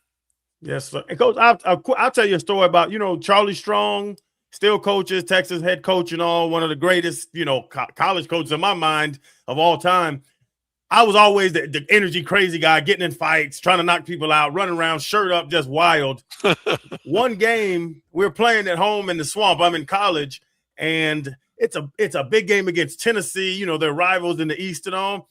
And we called a timeout late in the fourth quarter. It's a close game. And you run over, and you really can't hear in the helmet, and it's 90,000 people screaming. So I turn my head to, like, I'm thinking he's going to tell me, they're going to run the pose, make sure you fit inside out. I'm thinking he's going to give me a schematic thing to do. Yeah. And he doesn't say anything. And I turn and look back at him, and he looks at me and he says, "You're an All-American, right?" I say, "Yes, sir." He said, "Well, play like an effing All-American." He called a timeout to tell me that. Did it work? Ran back out and we won the game. what you're saying is a coach's responsibility is to know his players. I use this expression all the time. Learn the learner. You've got to know what your players, the way they will react to every situation. I have blasted players, but I've also put my arm around their shoulders and just basically said, "Man, I love you. Just relax and play your game." And that, boom, that guy would take off and run through a wall for you. So each situation is different. Each player is different. Some guys you got to kick in the butt. Some guys you got to hug them and love them. I didn't respond well to either of those things. I just you can't encourage the guy on the bench, Solana. You never got off the bench. Coach Jim Larinaga. Coach, no joke, you dropped some wisdom on the show today, and another excellent appearance as always. Coach, did you like the Super Bowl? Well, we're up against it, but did you like the Super Bowl? Did you enjoy it? What'd you eat? I want to know what you ate for the Super Bowl. I ate popcorn. I had popcorn and a Coke like I was at the movies. I was at home watching the game. I watched the first quarter. I turned to my wife and said, "You think anyone's going to score?" I like basketball because guys are scoring, running up and down like the Canes did last night. That was exciting. And then at halftime, I did watch the halftime show. A lot of controversy. I don't care about the controversy. But as soon as halftime was over, I didn't even watch the second half. I said, "This is a defensive battle. I like offense." Laid it down. Coach Jim Larinaga. Coach, we appreciate it. Have a great rest of your week, a great weekend, and we'll talk to you next week. Okay, guys. Thanks. Yes, sir. Coach Jim Larinaga, the best, man. I love talking with Coach L. Crowder, I was ready to run through a wall for Coach when he was going through the 4 stages of commitment. He was just in a groove. You just let him go. You pass him the rock, you let him go. He was in a groove. I was ready to run through a wall. It was last week or the week before, and I said to y'all when he got off, I was like, I have goosebumps. We went to break, and I told you, I was like, I have goosebumps. You can tell why he's so successful everywhere he goes. Like that, it's X and O stuff, and then you see the encouragement, and you're like, okay, like me and you can't do what he just did. We can't do what he does. And that's why, I was at least a good athlete. You can't do either. I couldn't get Jimmy to do anything before you checked in. I was asking Jimmy we had some audio issues with Coach, and I can't coach up Jimmy the way Coach L could coach up Isaiah Wong. It just didn't work. All right, Crowder's connected. I have a Dolphin story that I want to get to from Chris Perkins, what he believes the Dolphins should do in the draft and building their team forward, which I found very interesting. Plus, we have a lot more to get to. Zach Gelb's going to join us as well. 4 o'clock hour, hopefully a much more stable 4 o'clock hour is coming up next on the Hochman, Crowder, and Solana show. This is Hoch, Crowder, and Solana. What about FD Florida and FD Sun? How about FU? WQAM.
Four p.m. and we back on the clock, so don't get cutesy. Dog lead the station unlocked. We got the sports talk and the drama to make sure the T-clock. WQAM is the Avengers with no weak spot. For Joe Rose, Woody Bo, Omar and more, Tobin and Leroy giving goosies galore. Yeah, for 2 to 6 is reserved for 3 legends. The captains of America, not no Chris Evans. From Spritz to McRibs and calling out game scores. Hotman, Crowder, Solana, get ready for some more. And we're going to give you some more, hopefully a more or less chaotic final 2 hours of the Hochman, Crowder, and Solana show. Feels like it's been 8 hours. Crowder is... My bad, bro. No, it's all good. It's not your fault. We just had connection issues today and whatever. But we move on. Crowder, you're in Seattle. I imagine you were taping. You don't have to give us specifics, but I imagine you were taping with some of the Seahawks players. I know today was the parade. I was watching some of the video from out there, their celebration, whatever it is that they were doing. Well, it's funny. It's a funny story. So I am actually in LA right now. Oh, I was in Seattle yesterday, and we did say with some Seahawks. And I used to reveal, like I come on the show, be like, oh, and I'd text y'all, and we'd be like, oh, hey, you just talked to Jason Tatum. We found out that people were listening to our podcast to try to see who I was interviewing and try to undercut us as the pivot to get the person on before we released the show. What? That we found it out a couple weeks ago. So now, like when I'm on, and I'll text y'all whatever, but I was gonna tell you and Hawk, I'm like, man, I can't even say who we're interviewing because people try to undercut us to get their interview out before our interview if they know who we interviewed. It's the craziest thing in the world. So we've got like secret agents tuning in just to hear who you're interviewing or what city you're in to potentially find out who you're interviewing. It's the craziest thing. So now we're in LA. Obviously, it's the All-Star game, but I can't reveal it because of the fact that somebody would listen and try to go get the player and put it out tomorrow. So we don't have time to put ours out. This is too competitive for me. I wasn't that competitive. I just wanted to get paid. Jimmy, if you want to get paid, there appears to be some insider trading possibilities here for you in the pod world. I should apply. Well, no, you're not applying. You already have the job. You work here, and I don't know if you were listening or not, but Crowder just revealed that. Yeah, probably not. All right, never mind. You have the job already. You're here. Hey, Solana, I'm on now. Jimmy is not listening to another word that comes out of anybody's mouth. Crowder, we start the 3 o'clock hour, and I'm trying to bring on Coach L. And we had audio issues with Manso in the 2 o'clock hour. I'm trying to bring on Coach L. And for whatever reason, we were talking to him off the air. Connection was fine. Everything was working. For whatever reason, when we went on the air live, Coach L couldn't hear us. But now, it's an interesting situation. You're not here. Hawk's not here. And like normally, Hawk will just vamp. I'll go back there. I'll fix it. But I have nobody. Like I can't let Jimmy vamp because like he doesn't listen. Right. He doesn't listen.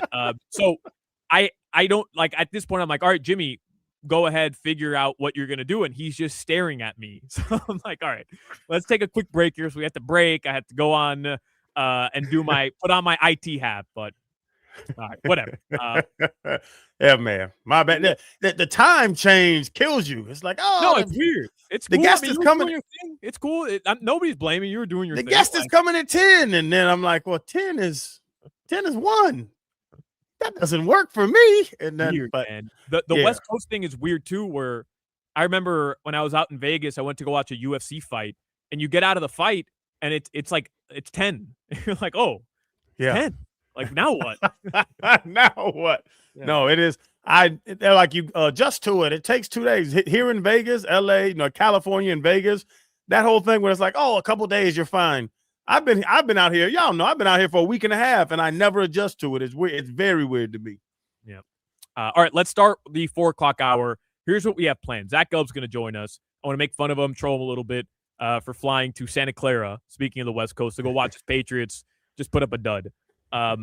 We have 15 minutes of heat. I want to tell you the story from Chris Perkins regarding what direction he believes the Dolphins should build their team around. I think you're going to agree with it. But first, our stock market report, sponsored by Anajar and Levine Accident Attorneys. The market closed just a few minutes ago, and not much change. The Dow, it was at a record high yesterday. It fell just 0.1%, so a bit of a retreat. The S&P 500 slipped below the flat line, and the NASDAQ fell just 0.1%, so very tiny retreat in the stock market today. That's your stock market report, sponsored by Anajar and Levine Accident Attorneys. Call 1-800-747-FREE. That's 1-800-747-3733. Was the vibe in Seattle cool, just based on the fact that they're going to celebrate another Super Bowl? I would imagine like the city, I don't know. I don't know if you flew in, did what you had to do and got out of there, but if you spent some time in the city, but I would imagine like it was hype with the celebration today. In the airport. So we went straight to the hotel that we were shooting from, because we were only there for a little bit. What'd you eat? Buffalo Wild, or no? What do you eat again? Wingstop. Wingstop. What'd you get? Wingstop. Actually, it's funny you say that. I didn't get Wingstop, but I ate wings and a wedge salad. Oh my God, you're so washed.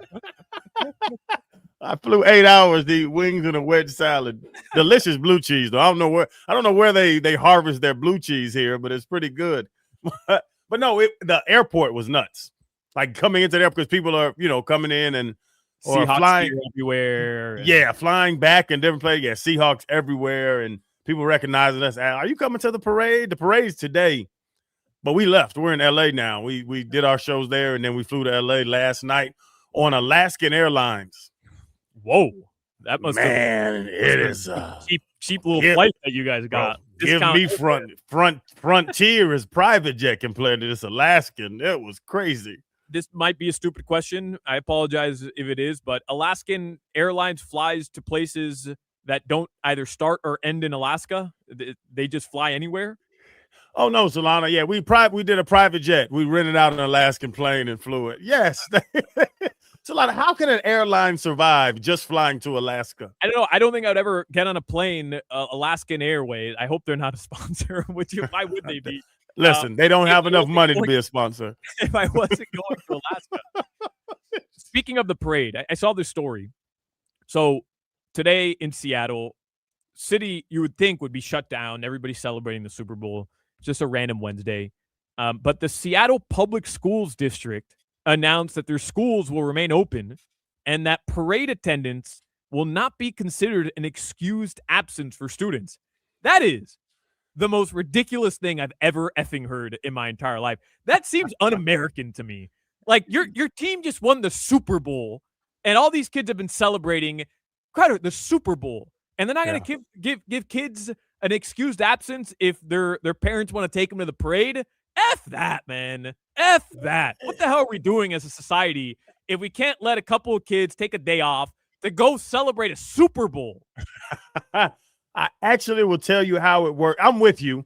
I think it should be because we were talking about it yesterday, where next year, President's Day is the day after Super Bowl, so it's a natural national holiday, so we'll just have it. But I think all schools should take off. But what happens? I have kids in elementary and middle school. The teachers are not doing anything today in Seattle. Right. It's movie day. They're going to watch movies all day because they know all the kids are going to be gone. They're going to watch the parade. Like, that's what they're doing. And let's be 100% honest here. Let's be 100% honest. And I don't have kids, but I know what's happening in these schools. All these kids are just using ChatGPT anyways. Let's be 100% honest. You think Johnny is actually paying attention in algebra today, Miss Jones? No.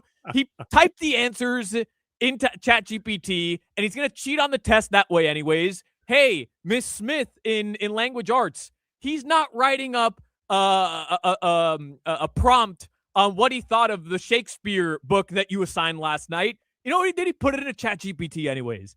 Give the kids a day off to go celebrate the damn Super Bowl. I don't know why that just pissed me off so much.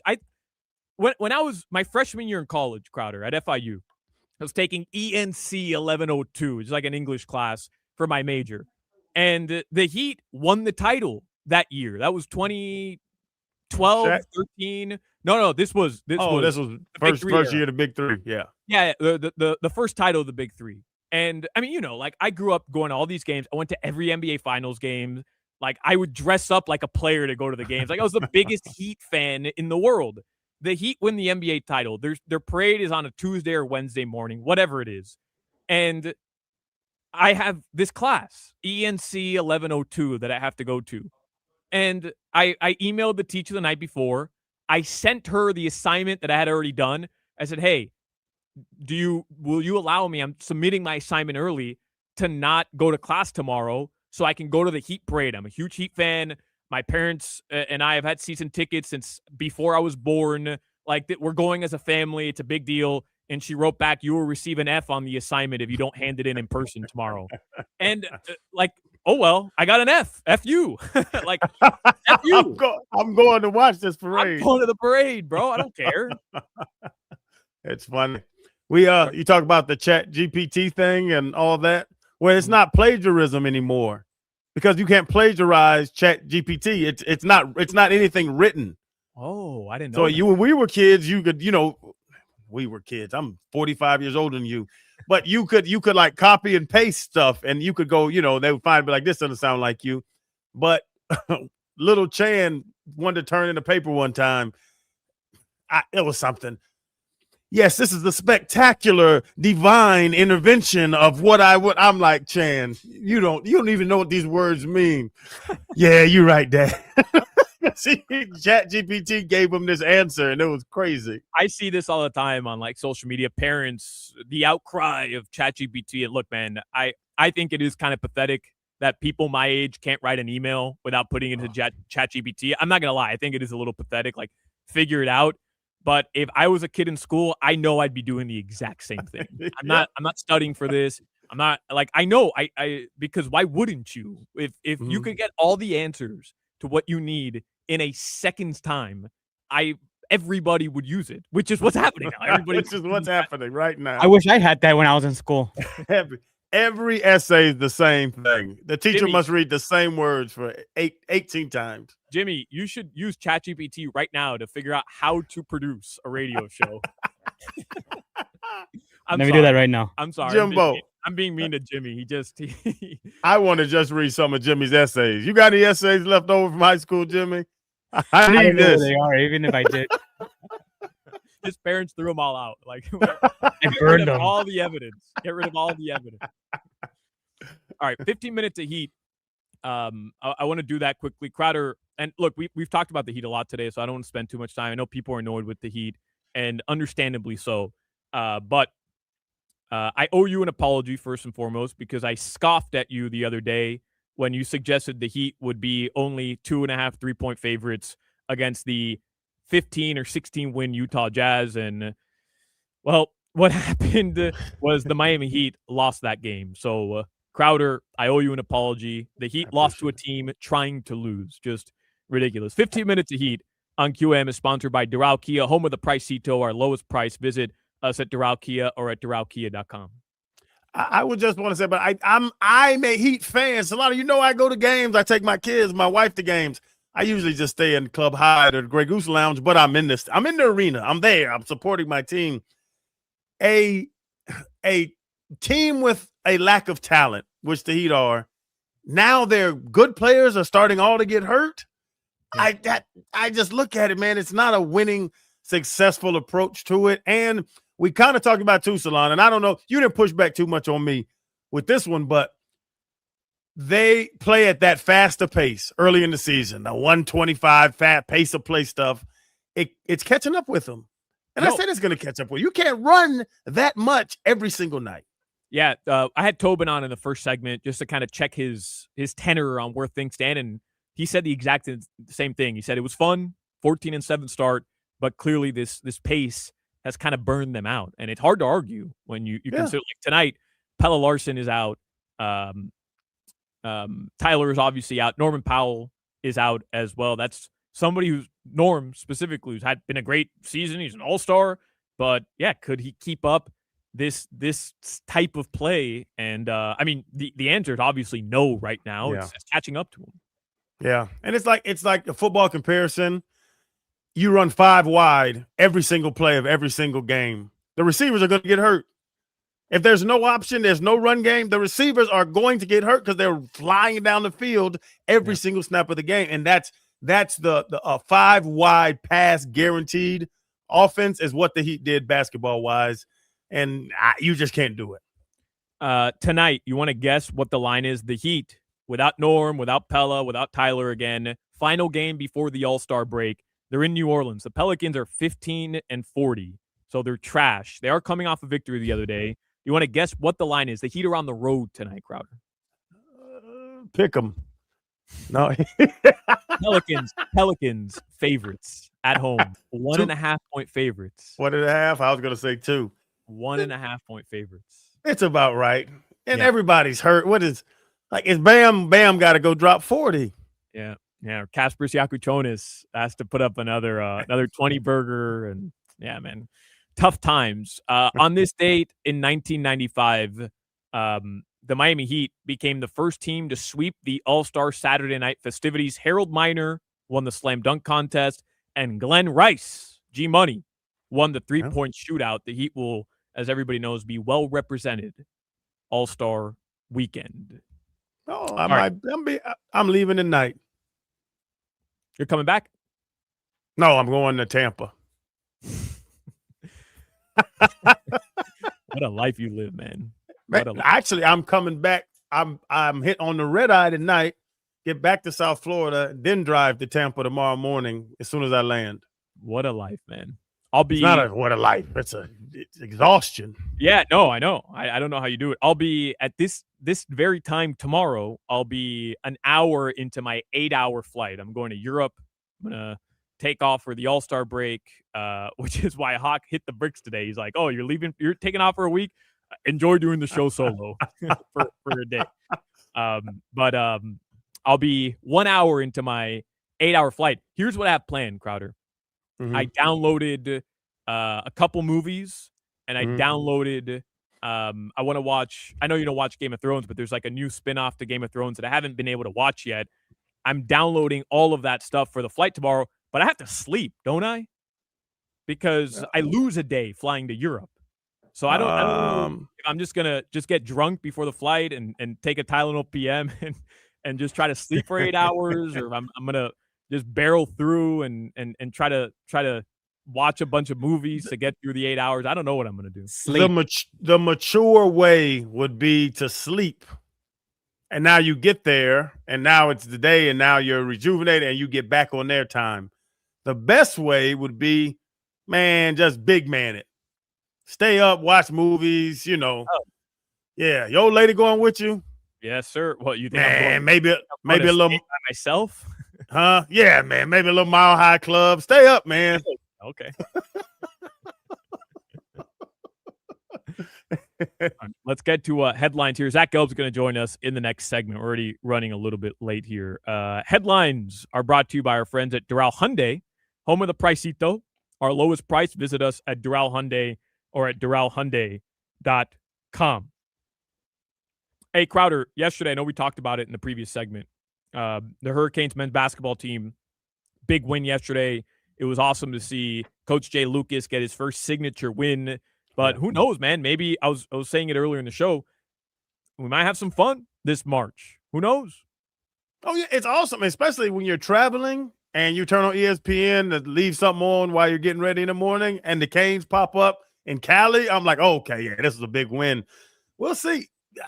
Jim Larinaga is not going to talk bad about a Canes team, but he's been very high on this team and Jay Lucas. Yeah. So with that win, you're kind of like, damn, Coach L might know something. No, I mean, their record's really good. They have a couple losses, but I think just 4 losses this year. I know they lost to FSU, Clemson, and I think they lost to Cal in the ACC, but you keep stacking these wins. You made it sound like they win this weekend against NC State, and they could end up being like an 8 or 9 seed in the actual tourney. So should be cool. Crowder, when I tell you this story here, you tell me what this does for you. The NBA announced their All-Star Weekend music lineup. Did you see this or no? No, I haven't seen it. So on Saturday, they have the skills competition. the 3-point shooting contest. I don't even know if they do the schools competition anymore, but they have the 3-point shooting contest, and then they have the dunk contest. Leading into the dunk contest, Ludacris is going to perform. Get back, you don't know me like that. Yeah, well, I know you're from Atlanta. Yep. Luda is like known to be one of the biggest Atlanta rappers, right? Mhm. Correct me if I'm wrong. I don't want to. Yes. Yeah, most famous. I don't want another Stooge Knight moment. No. I don't know if he's the best, but he's the most famous. He's one of the top 5 most famous from Atlanta. I know Ludacris from Fast and Furious, Too Fast, Too Furious. Like that's what I know Ludacris from. Terrible actor. Nah, he's great, bro. Fast you like Five. him Are you kidding me? You like him and Tyrese arguing all day, man? That was bad. So good. I'm not even hating on Ludacris, but the All-Star games in Los Angeles, isn't that kind of a weird get? I'm not hating on Ludacris. Like he's got a catalog of hits. Like I get that, but in LA, kind of weird, no, to get an Atlanta rapper. It is, but Santa Clara and Bad Bunny. That was yeah, but the Super Bowl is different. The Super Bowl is, I get you, but the Super Bowl is different. It's like a national, an international appeal. Yeah. I don't know. Like LA is home to West Coast rap, and it changed the game of hip hop out in the West Coast.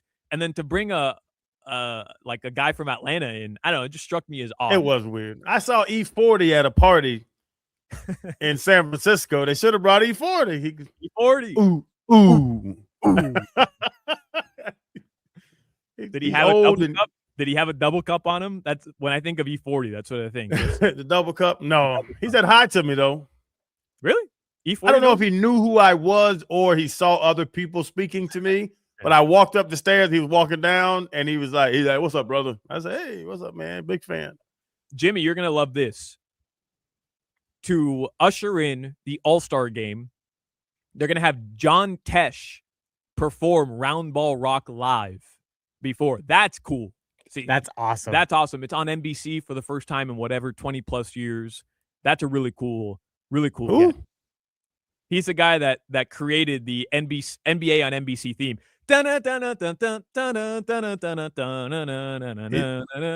He's going to perform on a piano? He's going to play it live. Yeah. Hell yeah. Why are you saying it like that? That's a get, bro. He's gonna sit on a stage on the court with a piano.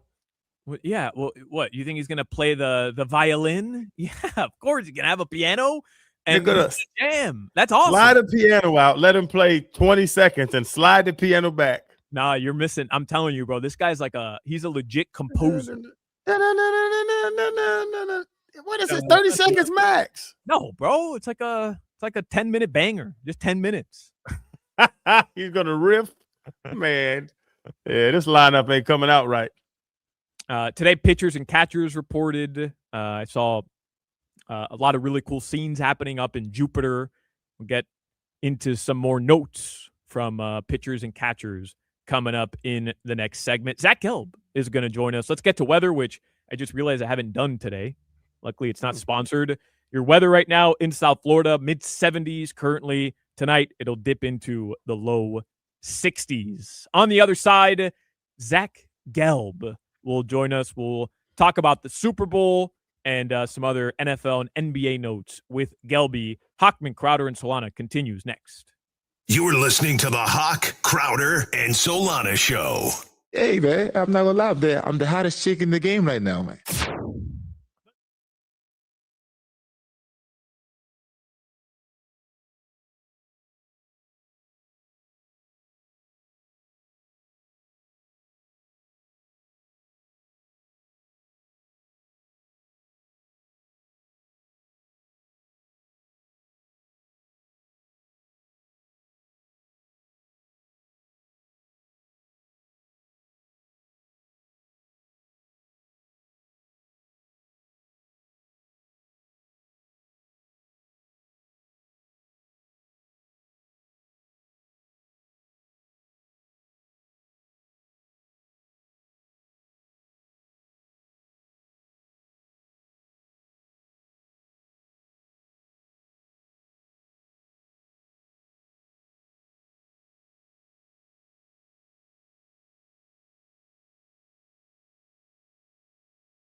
A bit of a troll from Jimmy. I don't think Gelb or Crowder can hear it. Checking in virtually, but no, what was it? Everybody Hurts by REM. Gelb is hurting. Let's go, Pats. Going to Santa Clara to watch. Jimmy, I expect better out of you. Seriously. You could be more. Jimmy, I know you're more creative than that. Hoch isn't here. This show lose all their creativity. 4 o'clock I would at hour least played rolls some on. crappy song or something like that. 4 o'clock hour rolls on Hochman, Crowder, and Solana. Zach Gelb, there he is. He's going to join us. Gelb is a national sports talk show host. He hosts the Zach Gelb Show on 365 Sports. And yes, Gelby, you were in Santa Clara. You watched your Patriots put up a dud. Drake May, no longer the second coming of Tommy Brady. How was it, Gelb? How was it to fly to Santa Clara? In all seriousness, I mean, I want to take my shots at you because you're a resident Patriots fan, and I thoroughly enjoyed the Patriots getting their ass kicked. But I think you would understand that as a sports fan. Just as a sports fan, sure. I don't like the Patriots. I think you would understand it. But how I think was you're it? pathetic. Well, I do root for the Dolphins. Drake May had a better season this year than any Dolphins quarterback has had in your life, Solana. Well, I don't know about that because I remember Crowder 2008 at Pennington. I think it's right. Chad wasn't the runner-up. MVP? He wasn't the runner-up at MVP, Solana. That's my man. Hey, I love CP. When you have Dan Marino as your quarterback, you come talk to me, okay? He's really the GOAT. He's the GOAT. You weren't alive for Dan Marino. You were in diapers. How was it? Was it soul crush? Because I witnessed the Miami Heat lose an NBA Finals on their home floor in 2011 to the Mavs, and I remember leaving the stadium in Game 6 just crushed, like genuinely crushed. How was it watching your team lose a Super Bowl? I would imagine, no joke, just as a fan, that has to be like top 5 worst feeling of your life. No. Like, don't get me wrong. I'm spoiled. I am spoiled beyond belief. I've seen my team win 6 championships. That's true. Yeah. So my football kind of watching, like, don't get me wrong, this was a fun season. I wanted them to win. It's not fun walking out of the stadium when your team offensively was like as effective as Channing Crowder's kneecaps are these days. Like, it was brutal to watch.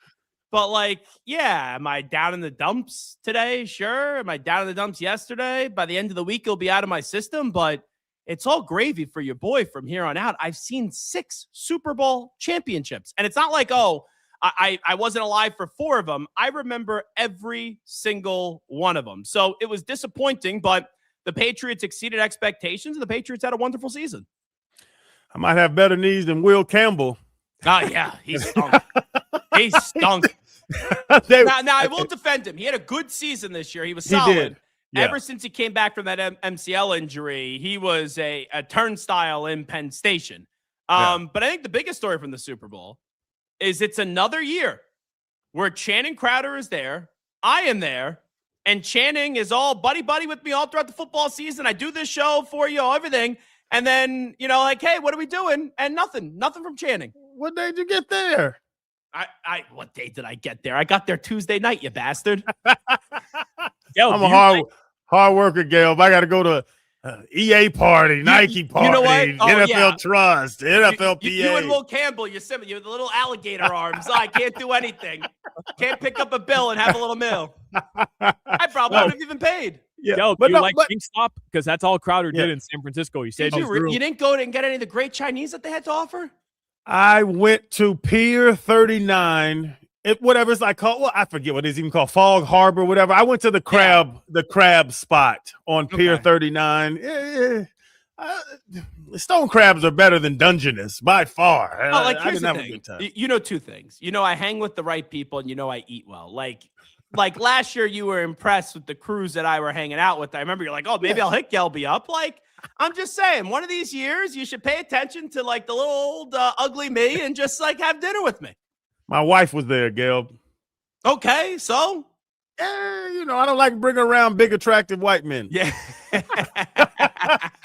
That is true. Gail, from the game. I understand your point now. Yeah, but from the game, Gail, I'm with you. Drake May had an amazing season. Obviously, second best player in the NFL. The takeaway from that game was too big for him. He's young, and I think he's a great player. About the second quarter, I was watching that game, and then we were just in Seattle. We did some stuff with the Seahawks, and we were talking to players, and they were like, it was a time in the first half where they were like, we got this game, because the pressure, he was seeing ghosts, as they say with Sam Darnold. Drake May didn't know what was going on. Yeah, where I knew they were in trouble, and I admitted, like, okay, this is it, was coming out of half. Because as ugly as it was, only 9-0 at halftime. The Patriots defense, Christian Gonzalez, Milton Williams, they were keeping him in the game. You know, Marcus Jones, he just mistimed it early on, could have had a pick six. But when they're coming out of half at 9-0, they need to go put points up on the board, and they went 3 and out. And even at the end, when it's 19-7 and they're just starting to drive, and I go, okay, if they score, it's 19-14, you make a stop, you get the ball back, at least you have a chance. And he threw that interception. Those were the two moments. Like the second one, okay, it was already way past, but coming out of half, not getting any points on the board and quickly going 3 and out, that's when I said this is just not their night. And by the way, this show should be disgraced. I got Channing, blow me off in San Francisco during the game. And he's not even here today, that little rat Hochman. He's texting me, Drake May sucks. And then I get Solana, that little rat, also like, oh, look at the Patriots. Oh, blah, blah, blah, blah. Like, the Jets suck. The Dolphins suck. And the biggest losers are? And I usually like this fan base. How about the Buffalo Bills fans? They're parading around like they won something because the Patriots lost in a big game.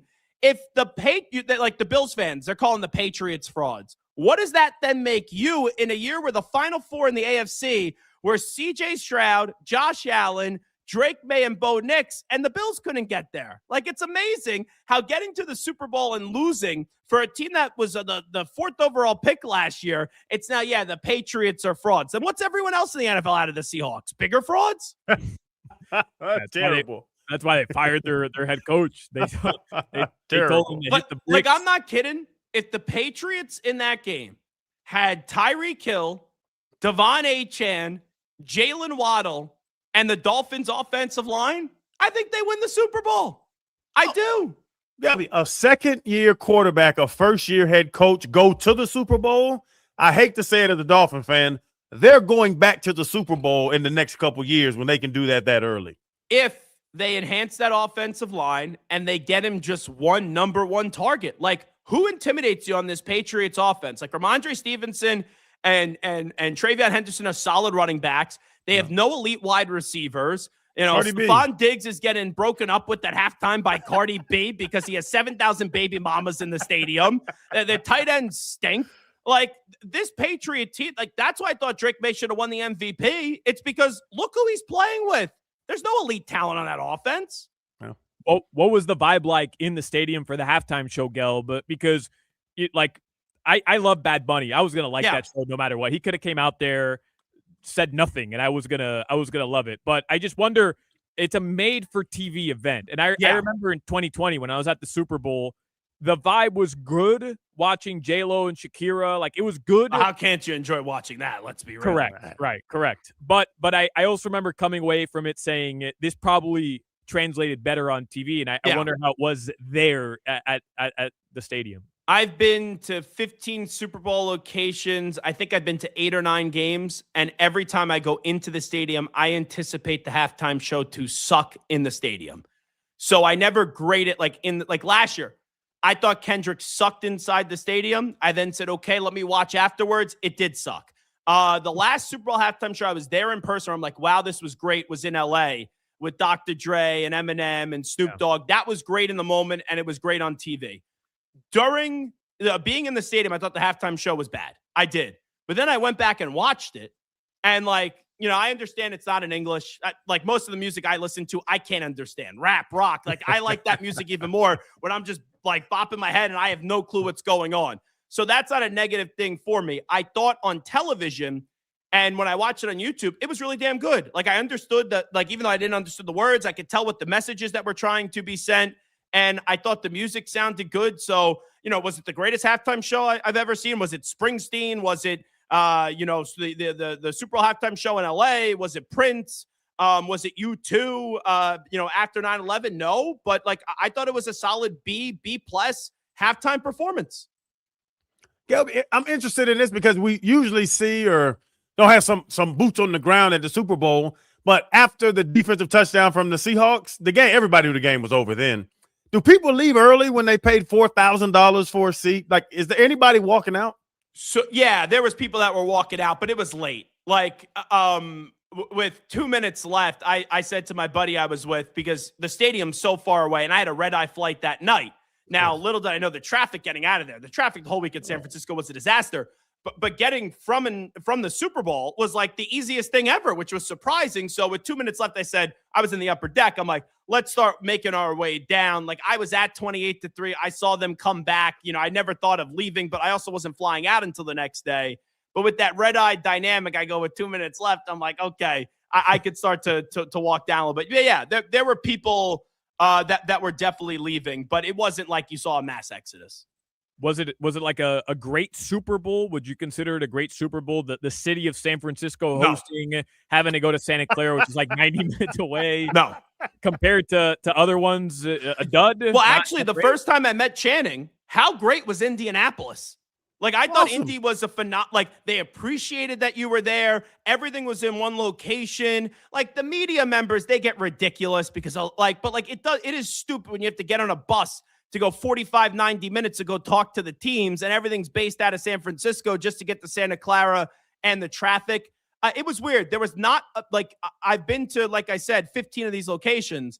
There was no buzz in the city this week. Like, all those interviews I did, and I don't know if you thought the same way, Channing, it wasn't like you were sitting there and saying, like, oh, who do you think's going to win the game? Like, oh, what do you think's going to happen? The storylines were like, all right, I had Devin Hester on. You talked about the Bears season. You had Emmitt Smith on. You talked about the Cowboys season. It was really about everything else but this game, and there was very little mention of the games.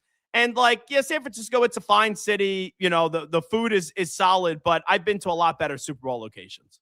I would say it was a lack of star power. You talk about the Patriots skill positions and like Jackson Smith and Jigba, but Kenneth Walker is like, it's not, there was no Hall of Famers in that game. The two most marketable players were Drake May and were Sam Darnold. Like, that was all in the signage. The two best players you can make were, like, the case going in, like Milton Williams, JSN, and like Leonard Williams. That just doesn't, and like JSN is a heck of a wide receiver, offensive player of the year, but he's not like one of these diva wide receivers that has a mega personality. So there was really no flavor heading into this matchup. Yes, and I'll say I said it last week when I was in San Francisco, the one way and the fentanyl people, that was crazy to me. What do you to mean? See those the zombies on the street around on the streets. Yeah. Oh yeah, it was it was one of the wildest things I've seen. Me and my wife were like, "This is crazy to see the fentanyl, folks." Yeah, because we don't have fentanyl in Miami like they have it in San Francisco. Yeah, but Gelb, in New York City, it's the same way. Like, you've got it's not. Solana. Like, you don't go into understand. some areas, but here's the weird thing. Did you notice it, Channing, when you were out there? The homeless people are kind of dressed nice. They got like flannels on. They have like nice shirts on. Oh yeah, one of them took a $10 bill from me and jumped in a pickup truck and drove away. I was like, hey, what's going on here? Yeah, but like when we used to, when you were there with Sid and like, you would see these big celebrities. Like, I kid you not, maybe the two biggest celebrities on Radio Row were Big Justice and AJ. And I walked up to them. I said, AJ, you know my guy, Mark Hochman, you work out with him. And we said, boom. So we had a little moment there.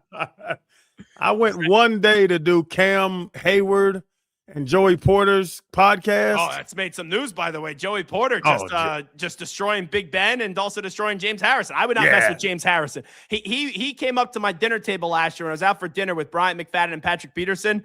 I would not make any jokes. I make jokes with the best of them. James Harrison, I would not make any jokes. That dude could kill you.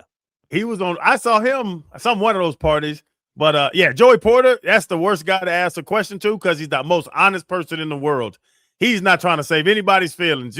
You have him on, Gail. I'll hook y'all up. Will you forgive me if I hook you up with Joey Porter? Yeah, get Joey Porter on the show, and I never need to see and do dinner with you ever again. It's a great relationship. It's like you're my sugar daddy. Zach Gelb, listen to him nationally, 365 Sports. Gelb, we can officially turn the page as the Hafley and Sully era will now dominate the AFC East. So sorry, it's been fun for the Patriots, but it's time for the half era to take over, man. So, Sully, wasn't that the guy that landed the plane in the Hudson? Yeah, but now he's that's your leading general the manager now. Now he's leading the Dolphins to the Super Bowl, baby. We'll be there next. Who is the Dolphin? Entertain me here before you let me run. Who is the Dolphins quarterback week 1? Malik Willis. Well, Crowder thinks Crowder thinks Tua should be here next year. I know. I agree with Crowder on that. Tank with Tua now. But Gail, like you said, it's a long conversation. I was with keep Tua. The money's too crazy. You cut him, it's $93 million. You keep him, it's $52 million. Just keep him on the team. You can't move forward from a McDaniel, Chris Greer, Tua relationship, get rid of everybody, and then tell Tua, sell to your team as a new GM and coach. Okay, we're going to keep the guy that we got that got everybody fired. I have a soft spot for Miami, so I'll give you guys some advice. Like, I want to help you guys out. Just whatever you do, don't bring in Derek Carr. Don't have Derek Carr as this quarterback. And do you feel like it's inevitable, by the way, that they will trade Tyreek Hill and he'll be on the Chiefs to start week 1? Yeah. He will not be in a Dolphins uniform next year. Tyreek's gone. I feel very strongly about that. I feel good about that statement. Zach Gelb. Gelby, I wish I could say I'm sorry about your Patriots, but I'm not. Where are my chocolate and flowers, by the way? It's Valentine's Day. I should get some condolence notes. Like, where are they from this show? It's a pathetic operation over here. Enjoy Galentine's, Gelby. Enjoy Galentine's. 5 o'clock, Funky Buddha Happy Hour. Thank you, Gal. Appreciate you. Later, guys. 5 o'clock, Funky Buddha Happy Hour is next. You're listening to the Hoch, Crowder, and Solana Show. Homer Simpson works with the Niners?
5 o'clock hour. The Funky Buddha Happy Hour on the Hochman, Crowder, and Solana show. And the show's flown by. Crowder's in Los Angeles. So you're flying back tonight after the show? Yeah. After the show, I'm on a red eye. I think I leave here at 11, which is like 2 a.m., and I get back at like 7 a.m. Yeesh. Yeah. Talking about Funky Buddha, I try to find there's no IPA out here better than Hop Gun. I'm not like Ryan, KC, we love them, but I drink these IPAs and I'm like, man, these are garbage. I don't think there's a better IPA period than Hop Gun. I'm telling you, man. It upsets me when I leave the state of Florida. F it. Just when you land, 7 a.m., straight to the store. Grab a 6-pack of Funky Buddha. F it. It's not even that early. I got you. It's like 3 a.m. in LA when you land here. Screw it. Well, gotta make up for lost time, I guess. 5 o'clock Funky Buddha Happy Hour brought to you by our friends Ryan and Casey, the owners of Funky Buddha Brewery. Good vibes are on tap. I won't have any Funky Buddha in Spain, but I will be eating plenty of prosciutto, of jamon. I'm gonna come back 100 pounds heavier. That's my goal. 100 pounds. What are you? No, you're not, because you're gonna get sick because your body's weak. Well, that's what I do. I eat 100 pounds and then I get a stomach virus, and then I'm back to normal after a week. How long are you gone? Like a whole week. I'll be back next Friday. Oh wow, you have a good time. Hell yeah, bro. Yeah, your fiance ain't gonna like you after that. Nah, she'll 7 days with you. Yeah, that's curtains. Every second. Y'all have no plans. It's you and her for 7 days. Me and her, 7 days. Oh man, yeah, you lost a good one, Solana.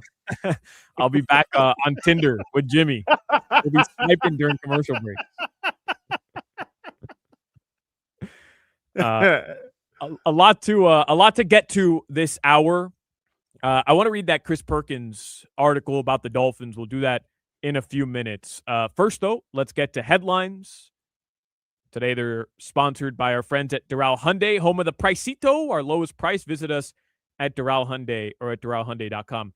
Crowder, are you tracking this Olympic story? Have you seen the new big story coming out of the Winter Olympics in Milan? And I don't want to do any spoilers. Like, there's a curling update from not words I ever expected to say in my life, but there's a curling update from the U.S.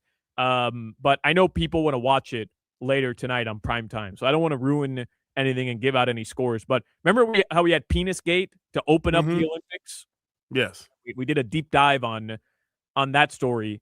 Have you seen this viral story coming out of the Olympics? I don't know if it was a skier from Norway. What he did is he's a biathlete from Norway. Did you see what this guy did? No. All right, so he wins. He competes in an event, and he ends up winning in the biathlon. He ends up winning a bronze medal for Norway. And as he's coming down from winning the bronze medal, somebody interviews him from Norway, and he takes that opportunity. Again, he's speaking nationally at this point, or internationally at this point. Norwegian. I'm sure he's speaking Norwegian. And he confessed, instead of taking the time to celebrate the fact that he had just won a medal at the Olympics, he confessed that he cheated on his girlfriend 6 months ago, and he can't stop thinking about it and how bad he feels. Here's the quote. 6 months ago, I met the love of my life, the world's most beautiful, sweetest person. And 3 months ago, I made the biggest mistake of my life and cheated on her. That's a direct quote that he said after winning. Solana, genius. Genius. Genius? It's genius. There's no chance that he's admitting that to her in that situation. It's that he is giving her flowers with the world watching him because he wants to apologize. That is an awesome apology, Solana.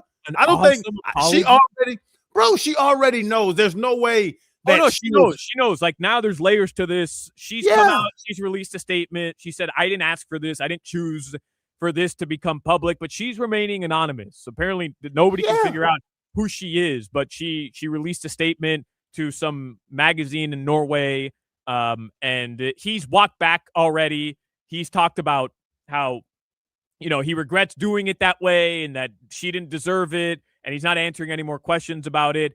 But genius, Solana. Like that's not the way to do it. Solana, what's a better apology than being the third best biathlete in the world and only thing on your mind is the mistake I made with my girlfriend? She has to give him a pass on that one. Bro, that's a genius apology. It's not, because nobody knew that this guy cheated on this girl. She knew, maybe a couple people knew in their lives. Nobody knew. Now the whole world knows that this guy cheated on her. Everybody knows. Everybody now. Listen, because you ain't got no game. Only thing.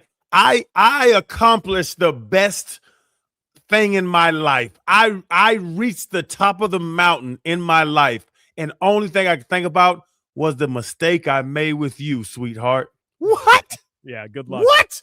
Good luck. You think that's game? Bro, that's the best. Solana, that's the best apology ever. You want to know game? You take her the medal, you take it back to her, and you say, all I could think about while I was on that podium was the mistake I made and how you deserve this medal as a token of my love, of my life's work. I want to hand it over to you.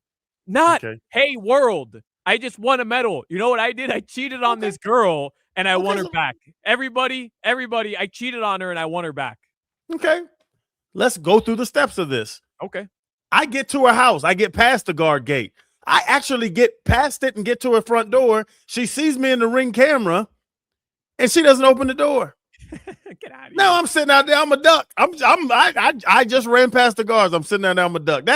I like the apology. So now she's going to open up the door after he aired their business to the entire world, and we're talking about it on a local radio show in Miami. Lydia and Sylvia are going to call her and be like, "Girl, Greg loves you." For him to say that on the first thing on his mind after winning a medal, Greg loves you, girl. You got to give him a second chance. Yeah, I'm sure there's people named Lydia and Sylvia. Or he'll be on Tinder with me and Solana. Yeah, that guy will probably be on Tinder and will probably have a lot more success than Jimmy and I, because he can have a medal. How's it going for you, Jimmy? Not great. It is funny that, Winter Olympics is going on, and the two biggest stories are a guy openly admitting to adultery on the medal stage, and Solana, it's not adultery. They're boyfriend, girlfriend. Whatever. Okay. I don't know if you know what that means. I don't. Okay. I read it earlier on Twitter, but whatever. He committed to not being faithful to the world, and skiers that were cheating by injecting something into their penis.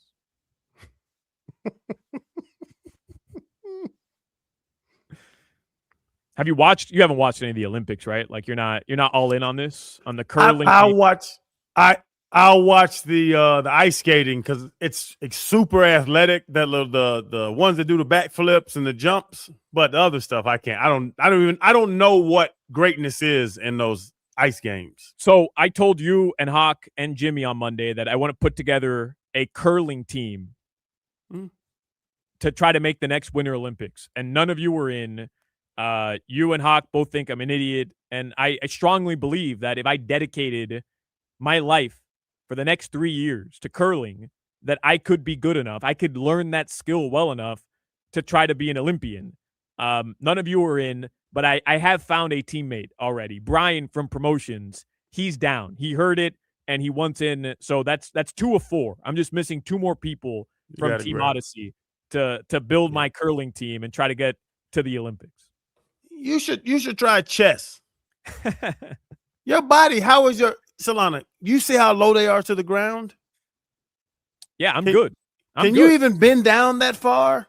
I'm good. My knees are good. My knees are in much better Solana. shape than yours. I'm good, man. You're All gonna it is tear. squeegeeing. How hard could that Solana, be? You're gonna tear your ACL and MCL the first stone you throw, whatever the hell those things are called.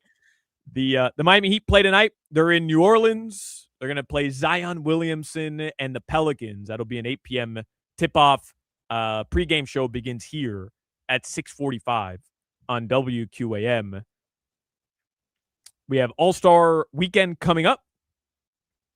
We have the Super Bowl behind us, and we have a Heat team tonight, Crowder, trying not to lose back-to-back games to teams who are openly trying to lose. What's Zion Williamson's points total? I think he's averaging like 23 points right now. We looked this up a couple days ago. Because he seems like the guy that would want to ball the game before he has a 2-week break. 21.5 points. He's shooting 58%, 6 rebounds, 3.5 assists. Those happen to be really good numbers. I know you're not a Zion fan, but those happen to be really good numbers. No. I don't have a problem with Zion. He's just not a great player. Y'all say he's great. It's a lot. Hoch says he's going to win the MVP. I'll take his over tonight. He seems like the guy that wants the ball before he gets a chance to go eat for a week and a half and talk to women. He's not going to LA for All-Star Weekend. Let me see. Let me tell you what some of the props are. The Heat are still 1.5 point dogs on the road. You want to guess Zion Williamson's over under? 21.5. 21. 18.5. 21.5. 21.5. Over against the Heat. Over against the Heat. He seems like the guy that would ball right before a break.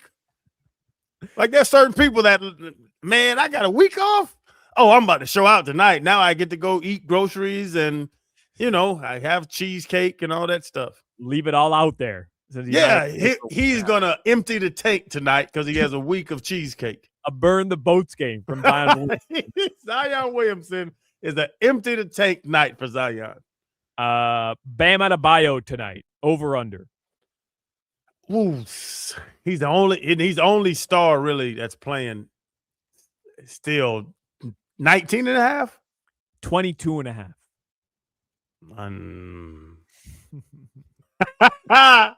I know under. Andrew Wiggins. Right around the 18. Yeah, 17.5. 17.5. Kel'el Ware. 13.5. 13.5. Hit it right on the head. Simone Fontecchio. And he's gonna get a lot of minutes, right? Yeah, he's probably gonna start. I mean, this is where we're at right now, Crowder. Simone Fontecchio.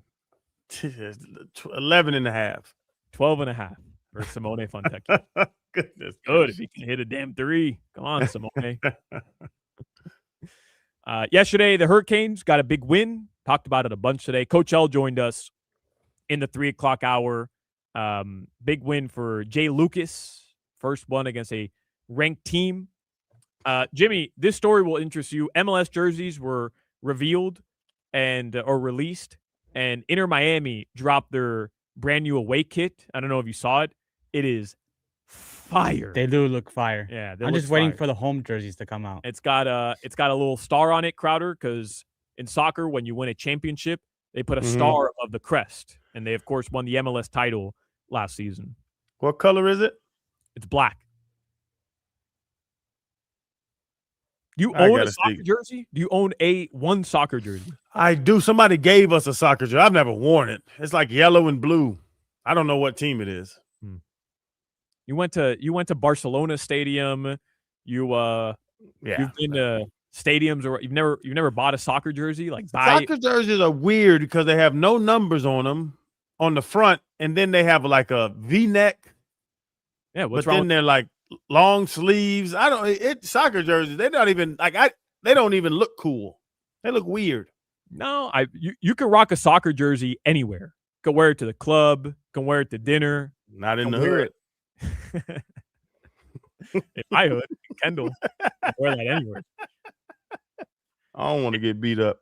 So, hey, you saw the fight, the Pistons fight a couple days ago? Yeah, that was good. So the NBA announced the suspensions for these guys. Isaiah Stewart, he's the crazy dude from Detroit. He ran off the bench. You knew he was going to get suspended, but he ran off the bench, had his hands up like he was ready to go. He was throwing punches at Miles Bridges and Moussa Diabate. He got 7 games. 7 game suspension. It's going to cost him $724,000. Yeah, I don't dislike anybody that much. That's a longer suspension. Listen to this. That's a longer suspension than Ben Wallace got for his role in the Malice at the Palace back in 2004. He only got 6 games. I'll tell you, the Malice in the Palace wasn't social media and all that stuff back then like it is now. You have to put the hoof down to somebody. They don't want to see 6'8" black guys swinging on each other. Most people's never seen that in their life. There's always like these conversations of what big event in your lifetime do you wish social media was around for? Just for like memes and just like following of a current event. Always much better with social media. For me, it's Malice at the Palace. Like, could you imagine what Twitter would have looked like that day with, Ron Artest running into the stands to throw punches at a random guy in the stands? Like, it would have been top tier content for days. Oh, man. I loved it. I watched the video they have, and I get excited, like almost like a pregame speech. Hey, where do you stand, Crowder, on – because people are coming out right now, since we're talking about the NBA, people are coming out, and they're criticizing Adam Silver for not doing something about teams tanking. The Jazz the other day tried to tank against the Heat, and the Heat are so against tanking, they refuse to let the Jazz tank. But like, where do you stand on this? Because I keep seeing people say Adam Silver has to do something. He has to put his iron fist down, and he has to stop incentivizing tanking. I don't know. Like, what does he do? Do you stop putting the worst teams in a lottery? Do you stop rewarding them for losing games? Because I don't know what the answer is. Like, these teams are just doing what is allowed in the rules, which is they're not playing guys, or they start them. Like in the case of the Utah Jazz, what could Adam Silver do? Like, how could he find the Jazz when their coach is going to say, or their front office is going to say, hey, we played our guys. Our starters played 20 plus minutes in the game and we won the game. Like, I don't know what the answer is there. It's nothing. I don't know if you have anything, Lana. It's nothing. I think it was good when the NFL put the division rivals, like if you ever look now, they changed it. I don't know how many years ago, where the Dolphins are going to play the Bills, the Jets, or the Patriots the last game of the season. Like, so you're making it mean more, or, you have a little more gas, but I don't know the answer because you can't say they're tanking. They tried to stop it with, what was it? Greg Popovich was saying, did not play old. Yeah. Load management. Yeah. Load management stuff. So even with the load management, how do you stop load management? Hey, my ankle hurts. Is the NBA going to come MRI Kevin Durant when his ankle hurts? Like, I really don't know how you stop a team, and you don't tell the players miss shots. You just put guys out there to your point about, what was it, the Jazz, that can't beat the other team, and the Heat didn't know that was the rule and let the garbage beat the other team. I don't know if there's a way to stop tanking, because even when they say the NFL is doing it, though they're not having that script thing, I've said it 100 times, there's no way you get 22 players together, offense and defense, and say, guys, we're not going to win this game.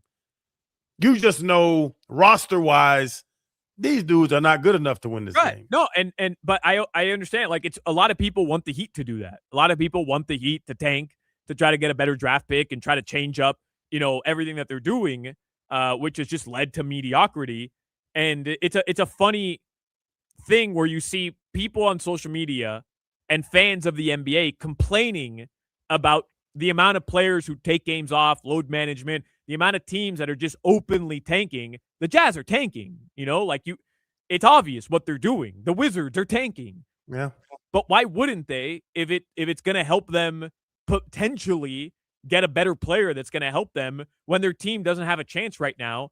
I don't know what you like. I don't know what the answer is, because Adam Silver tried, and I'm not even caping up for Adam Silver. Like, I have a lot of problems with Adam Silver right now based on the whole Terry Rozier situation, which I think is just ridiculous that entire thing went down and the Heat weren't notified. So, like, I have my own issues with the commissioner, but I'm seeing so much criticism right now of, like, he's got to do something. He's got to pull out his David Stern from the early 2000s hammer and just lay down the law against tanking. And again, I don't know. I don't know how you could fix it, because if you're a team like the Jazz who have 16 wins through the start of February, why wouldn't you tank to try to keep your pick? If you're out of the top 8, it goes to Oklahoma City of all teams. Why wouldn't you try to keep that pick? So I don't know what the answers are. They tried with the what is it? The limited. You have to play a certain number of games to be an all-star. Right, like he tried to keep the stars involved so that, like, LeBron missed his 18th game yesterday. He missed a boatload of games earlier in the season with sciatica, his ass hurt, and he's not going to be in the All-NBA, which I don't think he was going to anyways. But they've tried to do that. But here we are. It's February 10th or 11th, and the list of stars who aren't playing is just as large as it was 4 years ago, when guys just were taking off games for the sake of taking off games. You find players, like, but then you enter that shady ground of, well, I'm hurt. How are you going to tell me you're going to tell me I'm not hurt? My groin hurts. How are you going to tell me my groin doesn't hurt? MRI. Your groin's not tore, but it's sore, and I don't want to tear it. My calf's sore. I don't want to tear my Achilles. I want to prehab instead of rehab in a couple months. Solana, to answer your first question, I honestly believe there's no way of stopping a team from tanking in any sport. They've got to do something, because it is ridiculous. I'll tell you from the perspective of where it's ridiculous. The fans who are Utah Jazz fans, Crowder, they're still paying full price for their tickets. Those that are paying for League Pass, or those that are paying for the ability to whatever their FanDuel Sports Network Sun equivalent is out in Utah, they're not getting a discount for those games. They're not getting a discount even though their team is actively putting out a product in the fourth quarter that is not a good product. So I understand it from that point, like why a fan or the NBA fans in general are fed up with it. But again, I don't know what you do. So, but this would be my pushback. So what teams are tanking? You just said the Jazz. Yeah, the Utah Jazz, the Wizards, the Pelicans tonight. Okay. Yeah. The Pacers. Right there. So the Pacers are below the Wizards. Are the Pacers tanking, or they're just terrible? I think they're just terrible. So should the Pacer fans pay less money for tickets just because their team's bad, even though they're below the Wizards on the standings? And the Wizards, I'm not arguing they're not tanking. You could tell when the team's tanking. This way, what they take out marketing. Yeah, the Jazz took out their starters, didn't play in the fourth quarter. Yeah, so you like they've come up with a new system to tank, and you think teams aren't going to follow that system over the next couple of years? Of course they are. Jazz have 17 wins. The Kings have 12. So should the Kings fans also get money off just because they can't win a game if you're not tanking because the Jazz are better than the Kings? That's where you get into a funny situation when you start trying to put it in. And we know Adam Silver is not a great leader of leader of a league, but I don't think I don't give a damn who you bring back. You can put I don't even know who Paul Tagliabue in charge of any of this. I don't know how you stop a team from tanking. Put Coach L in there. I don't think Coach L could figure it out. And I think if it was figure outable, he could figure it out. But I don't think he can figure it out. All right. Let's take a break. Your weather before we do. In South Florida right now, partly cloudy. It's in the low 70s tonight. It'll be in the low 60s. The 5 o'clock Funky Buddha happy hour rolls on. One more segment. Crowder's in LA. Hoch is off. He will be back tomorrow. Jimmy and I here in El Portal. Hochman, Crowder, and Solana. We wrap things up next. You're listening to the Hoch, Crowder, and Solana Show. Woke up this morning, got me some gabagool. Then I woke up the next day and got some gabagool. The Discover Boating Miami International Boat Show. You got to check it out. February 11th through the 15th at the Miami Beach Convention Center. Collins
5 o'clock Funky Buddha Happy Hour on a Wednesday, brought to you by our friends at Funky Buddha Brewery. Good vibes on tap.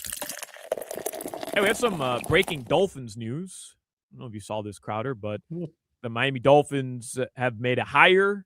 They are hiring former Eagles offensive coordinator Kevin Patullo as their pass game coordinator. Well, the Eagles won a Super Bowl 2 years ago, so yeah, I don't think he was their OC though when they won the Super Bowl. But he was fired after Yeah. this year as their offensive coordinator.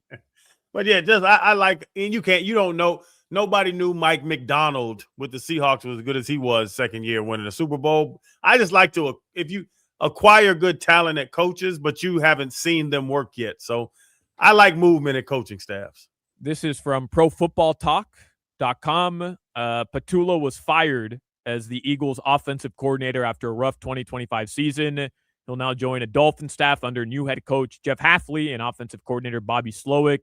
It'll be a homecoming for Patullo, who played his high school football in the suburbs of Miami and played quarterback and wide receiver at USF. I just looked it up.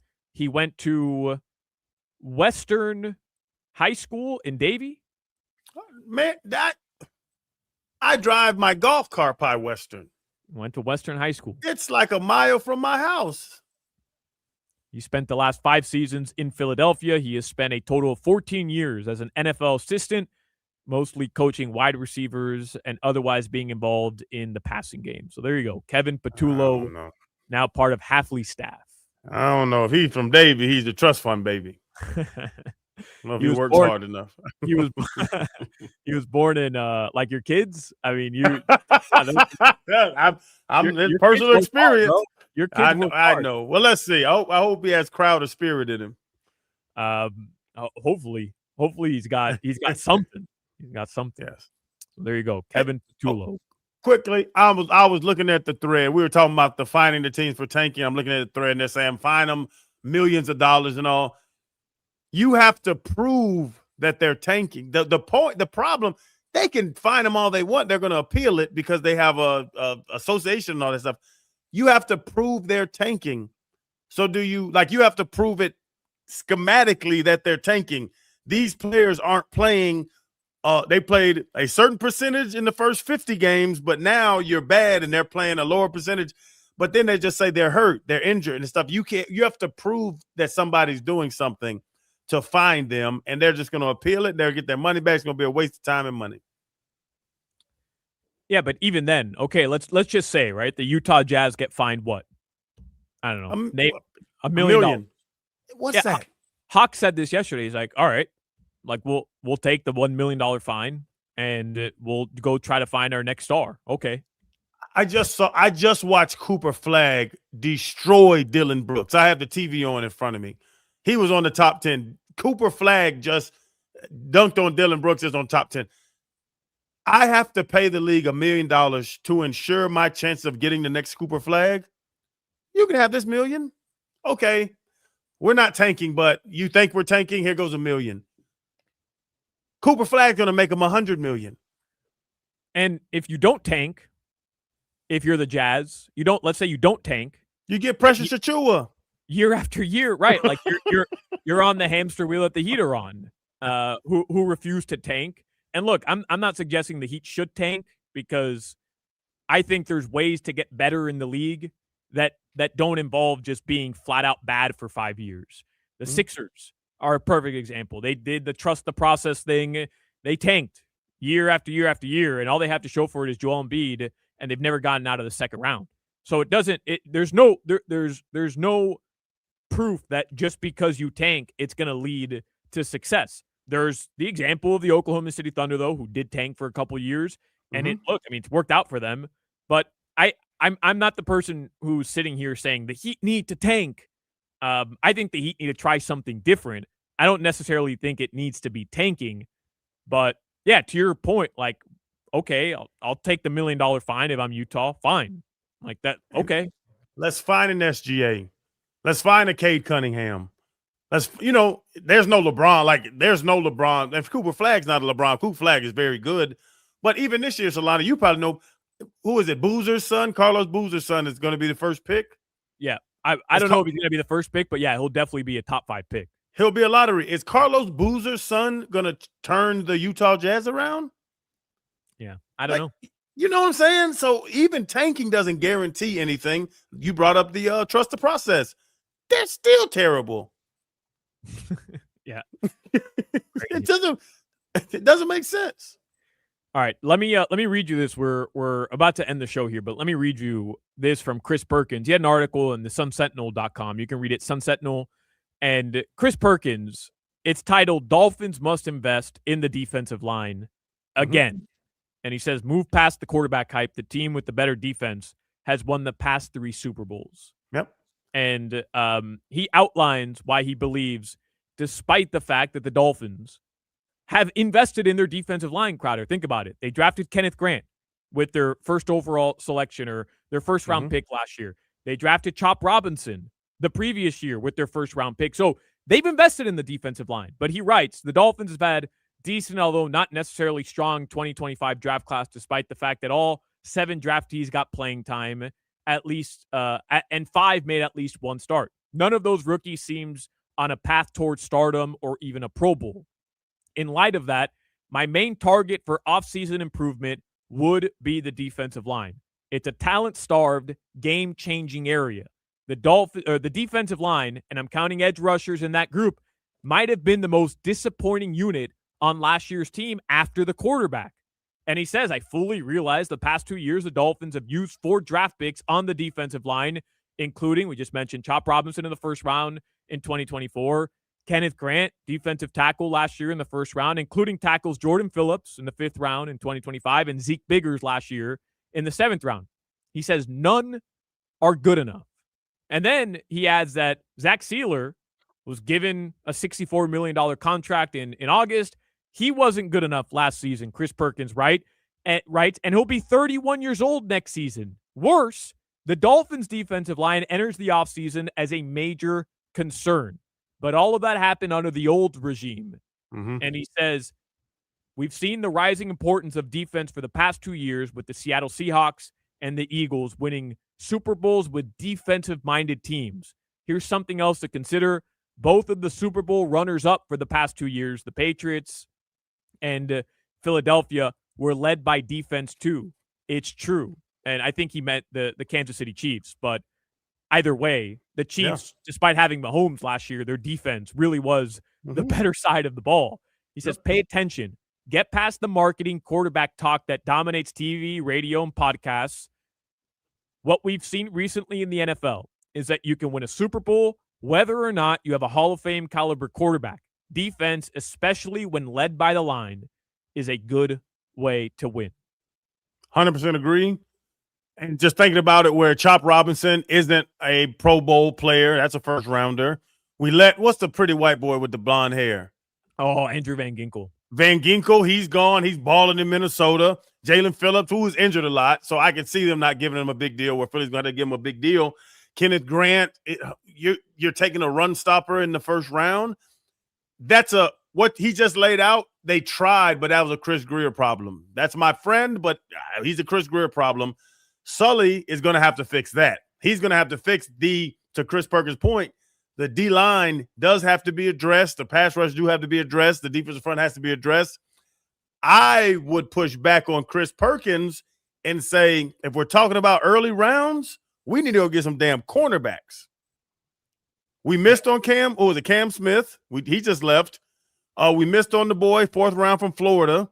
We've missed on corners and then we get rid of corners. We get rid of safeties. The secondary, you want to look at those defense, and I understand the Seahawks front 4 did dominate the Patriots.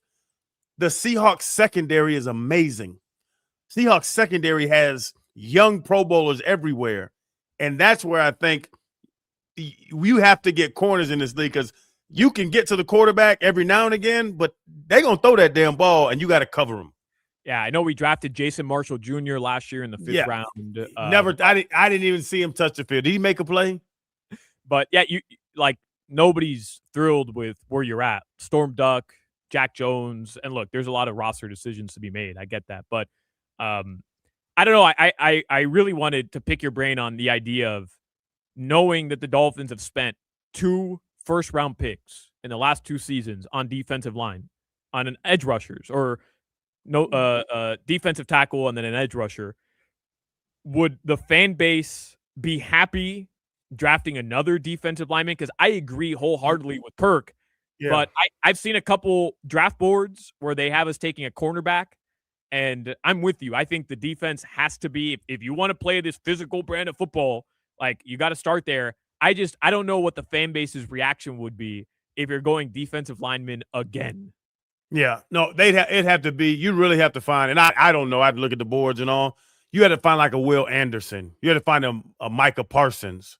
Yeah, good. You have to go get a monster, a Myles Garrett. You know what I'm saying? You have to go get that. You can't go get another Chop Robinson. Ruben Bain, if he's there at 11, I don't think he will be. I think he's going top 10. But I think top 10. I think Ruben Bain's going top 5. But I would love you have to get a Ruben Bain. Maybe Mesidor might be available.